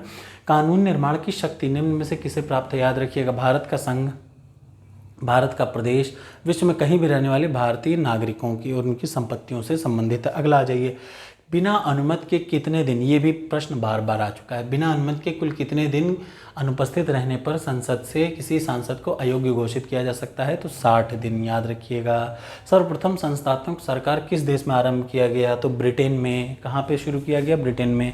भारत एक लोकतांत्रिक देश है। भारत का अपना एक संविधान है। इनमें क्या सही है? याद रखिए, दोनों सही है, लेकिन दोनों एक दूसरे को एक्सप्लेन नहीं करते। ठीक है। अगला आ जाइए, कौन सा सही है? भारत एक संसदात्मक प्रजातंत्र है, ये बिल्कुल सही है। इस टाइप के प्रश्न भी यहाँ पे बहुत आते हैं, याद रखिएगा, ठीक है। संसदात्मक शासन का व्यवस्था में क्या है, विधायिका का कार्यपालिका पर नियंत्रण होता है। मतलब भारत में जो कार्यपालिका है उस पर किसका कंट्रोल है, संसद का कंट्रोल है। संसद का मतलब विधायिका। भारतीय राजनीतिक व्यवस्था के मूलभूत लक्षण क्या हैं, यह लोकतांत्रिक गणराज्य है। फिर वही सेम प्रश्न देख रहे हैं ना, ये प्रश्न कितनी बार आ चुका, आपने देखा होगा 2-3 बार, ये प्रश्न फिर आएगा और फिर आएगा तो आपको फिर सही करना पड़ेगा। यह एकत्रित शक्ति का प्रदान करता, गलती, भारत में शक्तियों का पृथक्करण है। निम्न में से कौन सा पद केवल संसदात्मक शासन प्रणाली में ही पाया जाता है, प्रधानमंत्री का पद, ठीक है। संसदात्मक शासन प्रणाली में वैधानिक संप्रभु कौन होता है, संसद होती है। संप्रभु कौन है, भारत की संसद, ठीक है। अर्थात संसद सर्वोच्च है, समस्त गलत, यहाँ पे एक वो है, संसदीय शासन में, भारत में नहीं, याद रखिएगा। प्रश्न समझिए, संसदात्मक शासन में सबसे ऊपर कौन होता है, संसद, लेकिन भारत में सर्वोच्च क्या है, संसद नहीं। संसदीय सरकार गोपनीयता के सिद्धांत पर संचालित होती है, जिसका अभिप्राय क्या है, मंत्रिमंडल के सदस्य मंत्रिपरिषद की कार्यवाही से संबंधित सूचना को उजागर नहीं कर सकते। संसदात्मक सरकार निम्न से किसके अभाव में कार्य नहीं कर सकती, राजनीतिक दल के अभाव में कार्य नहीं कर सकती। भारतीय राजनीतिक व्यवस्था में प्रधानमंत्री अत्यंत शक्तिशाली है। दूसरा, भारत में संसदीय, दोनों सही है, ठीक है ना। और अगला यहाँ पे ये वाला प्रश्न भी देख लीजिए, उल्टा ऊपर चल देंगे। संसदीय में भारत के लिए उपयुक्त नहीं, भारत में संसदीय संप्रभुता, भारत की 2 प्रणालियाँ, अध्यक्षात्मक तथा संसदात्मक में भारत में संसदात्मक को अपनाया, ठीक। इसमें मंत्रिपरिषद लोकसभा के प्रति उत्तरदायी होते हैं, भारत में संसदीय संप्रभुता नहीं है, याद रखिएगा। भारत की संप्रभुता भारत की जनता में निहित है, भारत की संसद संप्रभु नहीं है, ये बात याद रखिएगा। भारत की संसद संप्रभु नहीं है, भारत की जनता संप्रभु है, याद रखिएगा। ये प्रश्न बहुत इंपॉर्टेंट है और ये प्रश्न आपको एक प्रश्न सही करा सकता है। ये क्या है, कौन सा भारतीय संविधान की विशेषता नहीं है, अध्यक्षात्मक सरकार भारत की विशेषता नहीं है। अगला आ जाइए, नेक्स्ट आ जाइए। अगला, ये सब छोटी छोटी चीज़ें हैं जो आपको एकदम रट लेना चाहिए। ये भी याद रखिए, भारत संविधान की आधिकारिक भाषा में जुड़े प्रावधानों में संसद संशोधन कर सकती है अपने साधारण बहुमत द्वारा। अब आ जाइए फेडरल स्ट्रक्चर। भारतीय संघवाद को संविधान में वर्णित किया गया है, राज्यों का एक संघ है भारत, ठीक है। भू राजस्व संविधान में किस कर की श्रेणी में आता है, वह कर जो पूरी तरह राज्य के दायरे में। भारतीय संघवाद बल किस पे देता है, राष्ट्र की एकता पे, ठीक है ना। भारत की संविधान जो संघवाद है वो किस पे बल देता है, राष्ट्र की एकता पे देता है। अच्छा, यहाँ से इस चैप्टर से ये प्रश्न आजकल यूपीपीसीएस में ज़्यादा आ रहे हैं। जैसे इस प्रश्न को आप रट लीजिए, ये 2 बार आ चुका है। ये भी प्रश्न देखिए, 2 कथन है, भारतीय संविधान अर्ध संघात्मक है, भारतीय संविधान में संघात्मक के साथ एकात्मक व्यवस्था भी है। बिल्कुल सही है, दोनों चीज़ें एकदम सही हैं। भारतीय संघात्मक व्यवस्था को अर्ध, देख रहे हैं ना, ये देखिए पहले, ये इस टाइप के प्रश्न पक्का आते हैं, इसलिए आपको एक बार वो पढ़ना ज़रूरी है, क्या, एम लक्ष्मीकांत, तभी आप सही से समझ पाएंगे इन प्रश्नों को। अदरवाइज आप गलत कर देंगे। जैसे आपने यूपीपीसीएस 2023 में कई सारे बच्चों ने गलतियाँ की। भारत एक गणतंत्र है जिसमें भारत का अध्यक्ष निर्वाचित होता है, भारत का जो राष्ट्रपति है वो इनडायरेक्टली रूप से निर्वाचित होता है, अप्रत्यक्ष रूप से, ठीक है ना, उसका वो होता है, चुनाव होता है। एक संघीय राज्य व्यवस्था में सम्मिलित है क्या, सब कुछ, ये जितना भी दिख रहा है सब कुछ। अगला आ जाइए, संघात्मक राज्य में केंद्र एवं राज्य की शक्तियों में परिवर्तन किया जा सकता है संविधान संशोधन के द्वारा। भारत के संविधान का संघीय लक्षण क्या नहीं, एकल संघीय लक्षण, एकल नागरिकता। ये संघीय लक्षण का मतलब एकात्मकता का क्या वो नहीं है, ठीक है ना। भारतीय संविधान अर्थ, फिर देखिए, फिर वही प्रश्न घुमा फिरा के, भारतीय संविधान ना तो संघात्मक है ना ही एकात्मक है, दोनों सही है और दोनों सही है। भारत में, ये देखिए फिर एक प्रश्न, भारत में संघवादिता व्यवहारिक नहीं है, भारत में एक संघीय राज्य नहीं है, गलत। ए सही है पर आर गलत है। भारत उस अर्थ में संघ नहीं है जो अर्थ अमेरिका, बिल्कुल सही कह रहा है। भारत में दोहरी राज व्यवस्था नहीं है, इसमें ए सही है, आर गलत है। ये देखिए, इस टाइप के प्रश्न ही बार बार आते हैं। संघवादी व्यवस्था में एक स्वतंत्र न्यायपालिका आवश्यक है, यह केंद्र इकाइयों के बीच उपाधियों का संपन्न करती है, दोनों बिल्कुल सही है। इसका मतलब क्वेश्चन ए। अच्छा, इतनी देर में आपको ये समझ में आ गया कि इस चैप्टर से जो प्रश्न आएंगे वो कैसे आएंगे, ऐसे ही आएंगे। और इस बार भी आपने देखा होगा यूपीपीसीएस 2023 में ऐसे ही प्रश्न पूछे हैं, तो इस चैप्टर से इसी प्रकार के प्रश्न आएंगे। अगर बहुत आसान आए तो ये आ जाएंगे। संविधान को संघात्मक के तंग ढांचे में ढाला गया है, अम्बेडकर जी ने कहा। संघीय क्षेत्रों को प्रतिनिधित्व करता है संसद के दोनों सदन, ठीक है। संघीय व्यवस्था में किस संस्था को संविधान का संतुलन चक्र कहा गया? न्यायपालिका को कहा गया है। अगला आ जाइए, दो वक्तव्य दिए गए हैं। भारतीय राजनीतिक व्यवस्था की प्रकृति संघीय है, यह शक्ति के केंद्रीकरण पर आधारित है। बात दोनों सही है, लेकिन दोनों एक दूसरे को एक्सप्लेन नहीं करते हैं। सेंट्रल स्टेट रिलेशन पे आ जाइए। केंद्र सरकार और राज्य सरकारों को प्राधिकार प्राप्त होता है भारतीय संविधान से ही अधिकार प्राप्त होता है, ठीक है। केंद्र एवं राज्यों के बीच शक्तियों का बंटवारा हुआ है 7वीं अनुसूची में, आपको पता होगा। केंद्र एवं राज्यों के बीच में शक्तियों के विभाजन के लिए भारतीय संविधान 3 सूचियों को बताता है। कौन सा अनुच्छेद 2 शक्तियों के वितरण को बताते हैं? आर्टिकल 245 संघ एवं राज्यों के विरुद्ध विधायी शक्तियों का विभाजन, याद रखिएगा। 245 विधायी शक्तियों का विभाजन। 246 के बीच में कौन से विषय पर विधि बनाने की शक्ति होगी? 245-46 याद रखिएगा। शक्ति के वितरण से संबंधित आर्टिकल 245-200, ये मोस्ट इंपॉर्टेंट प्रश्न है। आर्टिकल 245-46 दो हैं, ठीक है ना। दोनों को आपको रट लेना है। कौन सा संघ राज्य से संबंधित नहीं है? तो याद रखिए, पुंछी आयोग, राजमन्नार, सरकारी, ये 4 आयोग किससे संबंधित है? राज्य संघ के किससे संबंधित हैं? संबंध से संबंधित हैं। इसका मतलब ये चौथा जो इंद्रजीत जी है नहीं है, ये बहुत बार आता है आयोग।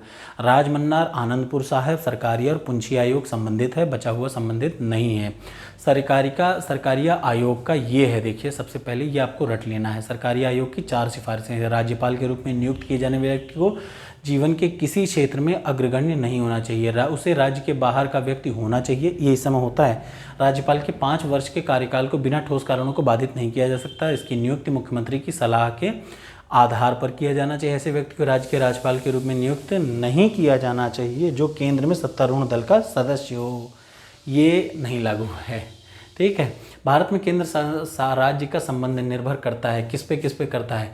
संवैधानिक प्रावधानों पर, बिल्कुल। परंपराओं पर, व्यवहारों पर, हाँ। न्यायिक व्याख्याओं पर, बिल्कुल, ठीक है। और बातचीत के लिए यंत्र विन्यास पर, बिल्कुल। ये चारों चीज़ की चारों सही है, याद रखिए। राज्यों में कौन सा कारक केंद्र पर बढ़ते नियंत्रण के लिए उत्तरदायी है? याद रखिए, राज्यों पर केंद्र का नियंत्रण बढ़ रहा है, इसके लिए क्या उत्तरदायी है?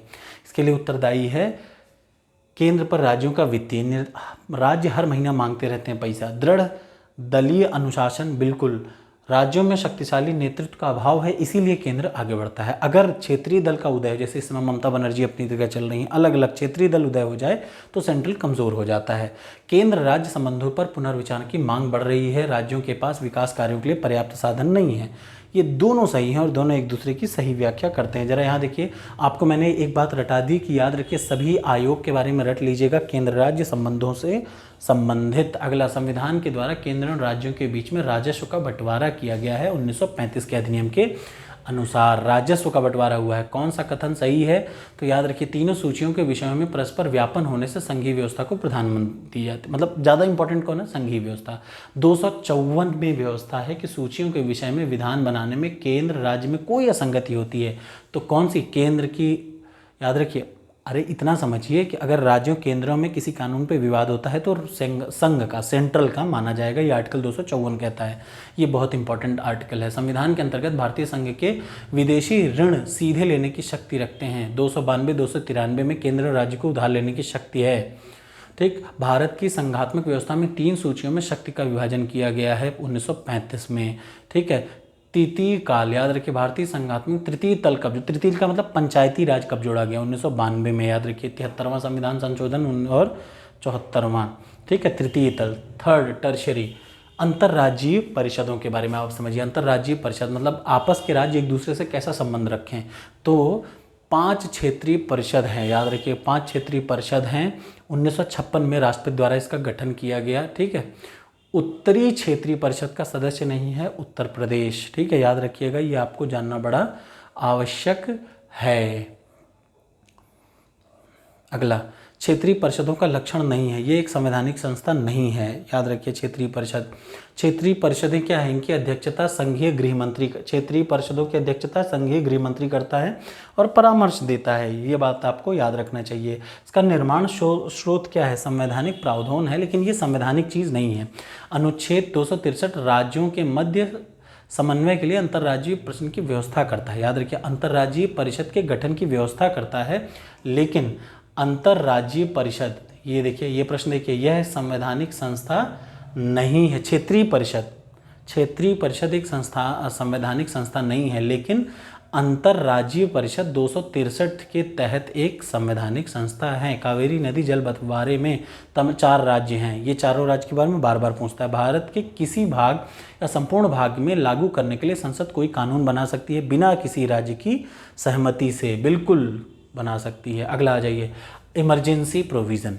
कुछ इंपॉर्टेंट चीज़ जो इमरजेंसी से रिलेटेड है वो क्या है? संघीय संसद, ठीक है, 352 के समय किसी राज्य के विधानसभा का कार्यकाल 5 वर्ष प्रत्येक 1 साल के लिए बढ़ाया जा सकता है। कितने भी साल, याद रखिएगा, किसी भी राज्य की या फिर कहा जाए किसी राज्य के विधानसभा का कार्यकाल 1 वर्ष कर करके कितने भी समय तक बढ़ाया जा सकता है। लेकिन एक बार आपातकाल खत्म हो गया तो सिर्फ 6 महीने तक ही बढ़ाया जा सकता है।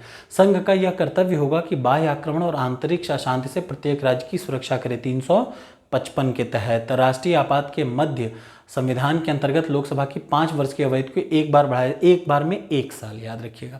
5 वर्ष पूरा हो गया फिर भी उसकी अवधि को बढ़ा सकते हैं, एक बार में 1 साल। ऐसे आप 10 साल बढ़ाते जाइए, लेकिन एक बार आपातकाल खत्म हो गया तो फिर आप 6 महीने से ज़्यादा नहीं बढ़ा सकते। याद रखिए, भारत का राष्ट्रपति की राष्ट्रीय आपात की घोषणा कब कर सकता है? आर्टिकल, मतलब इसका डी सही है का मतलब 1, बाहरी आक्रमण और सांप्रदायिक संघर्ष।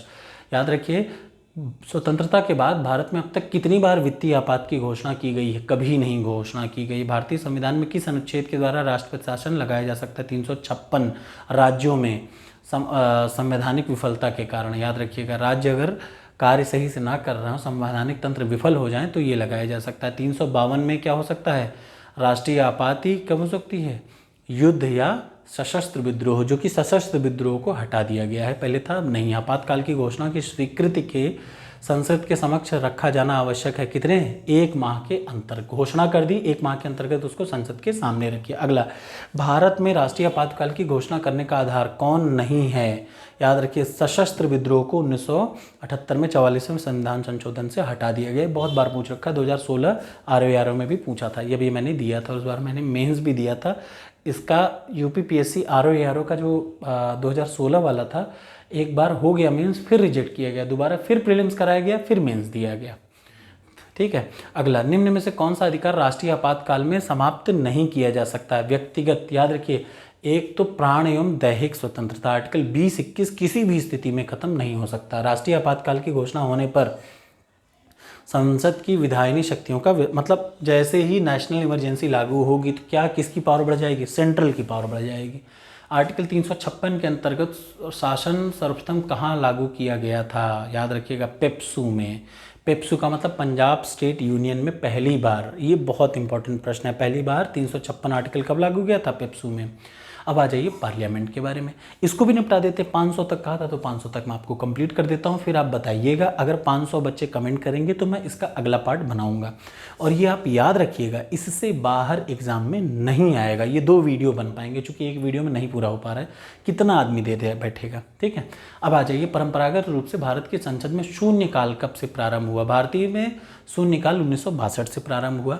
प्रश्नकाल के तुरंत बाद, याद रखिएगा, प्रश्नकाल के तुरंत बाद मतलब 12 बजे से शुरू होता है। निम्न में से कथनों पर विचार करें और उसको सही क्रम में लगाएं। ये क्या है? प्रस्ताव, फिर विधेयक, फिर अधिनियम, फिर विधि। मतलब कोई प्रस्ताव, हमें कोई कानून बनाना, सबसे पहले उसका प्रस्ताव लाएंगे, फिर उस विधेयक को दोनों सदनों में भेजा जाएगा, फिर उस पर जब राष्ट्रपति हस्ताक्षर कर देगा तो अधिनियम, जब वो प्रैक्टिकल में आ जाएगा तो बन जाएगा कानून। याद रखिएगा, ठीक है ना। और निम्न में से कौन सा दस्तावेज बजट के भाग के रूप में संसद में नहीं प्रस्तुत किया जाता? राजस्व विधेयक। ये बहुत इंपॉर्टेंट प्रश्न है। भारत के संविधान में दी गई विषय सूचियों में से उन विषय पर जो किसी भी सूची में सम्मिलित नहीं, उस पर कौन कानून बनाएगा? संघीय संसद। निम्न में से कौन संसदीय कमेटी नहीं है? अनुदान मांगों पर कमेटी, ठीक है। संसदीय कमेटी भारत की एक संचित निधि से लिया जाने वाला अनिवार्य व्यय भार नहीं है। क्या है? ये देख लीजिए, भारतीय संविधान के 266 में संचित निधि का उल्लेख है और इससे संबंधित वीडियो में ऑलरेडी रिसेंटली बना चुका हूँ, इसलिए आपको पढ़ लेना चाहिए जरूर। संसद द्वारा दिसंबर 1999 में कानून के अनुसार नागरिकों के वयस्क होने की कानूनी आयु क्या है? 18। ये 1999 में निर्मित कानून के अनुसार, याद रखिएगा, संसद द्वारा 1999 में कानून बनाया गया। वयस्क होने की कानूनी आयु कितनी है? 18। ये बड़ा इंपॉर्टेंट है। संविधान के अनुसार निम्न में से किसको नए राज्यों की स्थापना की शक्ति प्रदान की गई है? संसद को। नए राज्यों की स्थापना कौन कर सकता है? संसद कर सकता है। भारतीय संसद की कार्यवाही में शून्यकाल बार बार आ चुका है, इसको दोबारा नहीं दोहराना चाहिए, ठीक। अगला शून्यकाल, बार बार देखिए घुमा फिरा के शून्यकाल आ ही रहा है। अध्यक्षात्मक, यदि भारत वर्तमान संसदीय व्यवस्था के स्थान पर अध्यक्षात्मक सरकार को अध्यक्षात्मक व्यवस्था को अपना ले तो क्या होगा? यदि भारत इसको अपना लेता है तो शासनाध्यक्ष का कार्यकाल स्थिर रहेगा, क्योंकि अध्यक्षीय सरकार में राष्ट्रपति एक निश्चित अवधि के लिए निर्वाचित किया जाता है। संसदीय शासन प्रणाली की कौन सी विशेषता है? सारी विशेषताएं हैं, ठीक है। संसदीय सरकार में मंत्रिमंडल उत्तरदायी है विधायिका के प्रति, ठीक है। अगला आ जाइए, भारत की संसदीय शासन प्रणाली ब्रिटेन की संसदीय शासन प्रणाली में अंतर क्या है? न्यायिक समीक्षा भारत में ज़्यादा है, ठीक। अगला जाइए, निम्न में से कौन सा संसदीय शासन प्रणाली का अविच्छिन्न अंग है? कार्यपालिका एवं विधायिका। भारत में जो कार्यपालिका है वो विधायिका का एक पार्ट है। ब्रिटेन संसदीय शासन प्रणाली का जन्मदाता कौन है? ब्रिटेन। भारतीय संविधान का कौन सा अनुच्छेद संविधान के अंतर्राष्ट्रीय समझौतों को लागू करने की निर्माण शक्ति देता है? 353। याद रखिए, अंतर्राष्ट्रीय समझौतों को लागू करना है तो आर्टिकल 253 बहुत इंपॉर्टेंट, इसको रट लीजिए। किसी कार्य को करने के लिए संसद के संयुक्त अधिवेशन कौन करता है? लोकसभा के अध्यक्ष। ये बहुत ज़रूरी है। 108 के तहत संयुक्त अधिवेशन होता है। ये भी 2023 पीसीएस में आ चुका है, कितनी बार बताया जाए। लोकसभा राज्यसभा के सदस्यों की अधिकतम संख्या क्या है? कितनी है अधिकतम संख्या? यहाँ पे ये पुराना है, आप याद रखिए 550, मतलब 552 हो सकती है, जिनमें 2 हट गए एंग्लो बंगाली। अब बची है 550, अभी फिलहाल है 543, ठीक। 543 मैक्सिमम सीटें करेंटली हैं। भारतीय संसद में तो कौन सा शामिल है? राष्ट्रपति एवं दोनों सदन। भारतीय संसद में कौन कौन है? 3 लोग शामिल हैं, राष्ट्रपति, लोकसभा, राज्यसभा। स्पीकर के एक सदस्य से सदन के एक सदस्य स्पीकर बोलने को मना करते हुए दूसरे सदस्य को बोलने को कह सकता है। इसे क्या कहते हैं? यील्डिंग दी फ्लोर, यील्ड करना, यील्डिंग दी फ्लोर कहा जाता है, ठीक है ना। अगला आ जाइए, ये इस टाइप के प्रश्न अक्सर आ जा रहे हैं आजकल यूपीपीसीएस में, इसलिए इन लोगों की भी तैयारी होनी बहुत ज़रूरी है। अगला आ जाइए, राष्ट्रपति संसद का एक अंग है। बिल्कुल सही है। संसद के दोनों सदनों द्वारा पारित विधेयक राष्ट्रपति के अंग का, दोनों सही है और दोनों एक दूसरे को सही एक्सप्लेन करते हैं, ठीक है ना। अगला आ जाइए, अगला प्रश्न जो है वो क्या है? अगला प्रश्न है, संविधान के अनुसार प्रभुसत्ता किसमें निहित होती है? राष्ट्रपति सहित संसद में। लोकसभा राज्यसभा में गणपूर्ति संख्या क्या है? 1/10 कोरम, मतलब इतने के बिना संविधान, मतलब संसद के दोनों में से कोई भी सदन नहीं चल सकते, ठीक। अगला प्रश्न आ जाइए, संविधान की विषय सूचियों में विषयों के अतिरिक्त विषयों पर कौन कानून बना सकता है? संसद बना सकता है। संघीय संसद राज्य सूची के विषय पर भी कानून बना सकती है, बिल्कुल बना सकती है। 249 के अंतर्गत राष्ट्रीय हित में जब राज्यसभा में उपस्थित था मत देने वाले कम से कम 2/3 इसमें कर ले संसद उस विषय के भारत के संपूर्ण राज्य क्षेत्र में, मतलब अगर भारत के संपूर्ण राज्य क्षेत्र से संबंधित कोई बात पे संसद विधि बना सकती है। लाभ के पद, ऑफिस ऑफ प्रॉफिट का निर्णय कौन करेगा? याद रखिए, ऑफिस ऑफ प्रॉफिट का निर्णय राष्ट्रपति और राज्यपाल करते हैं। एक वर्ष में कम से कम कितनी बार संसद की बैठक होना आवश्यक है? कम से कम 2 बार होना आवश्यक है, आमतौर पर 3 बैठक होती है, ठीक। कोई विधेयक जिसमें केवल व्यय अंतर्वलित है और आर्टिकल 110 में कोई विषय उसमें सम्मिलित नहीं है तो संसद के किसी भी सदन में प्रारंभ किया जा सकता है। ये मैं आपको ऑलरेडी पढ़ा चुका हूँ बहुत बढ़िया तरीके से, ठीक है। अगला आ जाइए, भारत के किसी राज्य में विधानसभा का सृजन करना है तो आर्टिकल 168, ये आपको रट लीजिए। भारत के संविधान के अंतर्गत किसको राज्यों की सीमाओं में परिवर्तन की शक्ति है? तो संसद को है, ठीक है। और प्रश्न क्या है? संसद में लेखा के लिए वोट आवश्यक होता है जब सामान्य समय बजट के समय सीमा के अंतर्गत पारित होने की आशा नहीं होती तो, ठीक है। अब जरा इन प्रश्नों को भी देख लिया जाए, ठीक है। या यहाँ तक ख़त्म करते हैं। 450 तक प्रश्न तक मैंने आज कर दिया है। इसके बाद मैं अगली वीडियो में करूँगा सिर्फ तब जब आप में से 500 लोग लिखेंगे यस, तभी मैं अगली वीडियो शुरुआत करूँगा। और आप सिर्फ 2 वीडियो को देख के पूरी इंडियन पॉलिटी का, सिर्फ 2 वीडियो देख के पॉलिटी का 15 प्रश्न सही कर सकते हैं, ये गारंटी है। Thank you so much.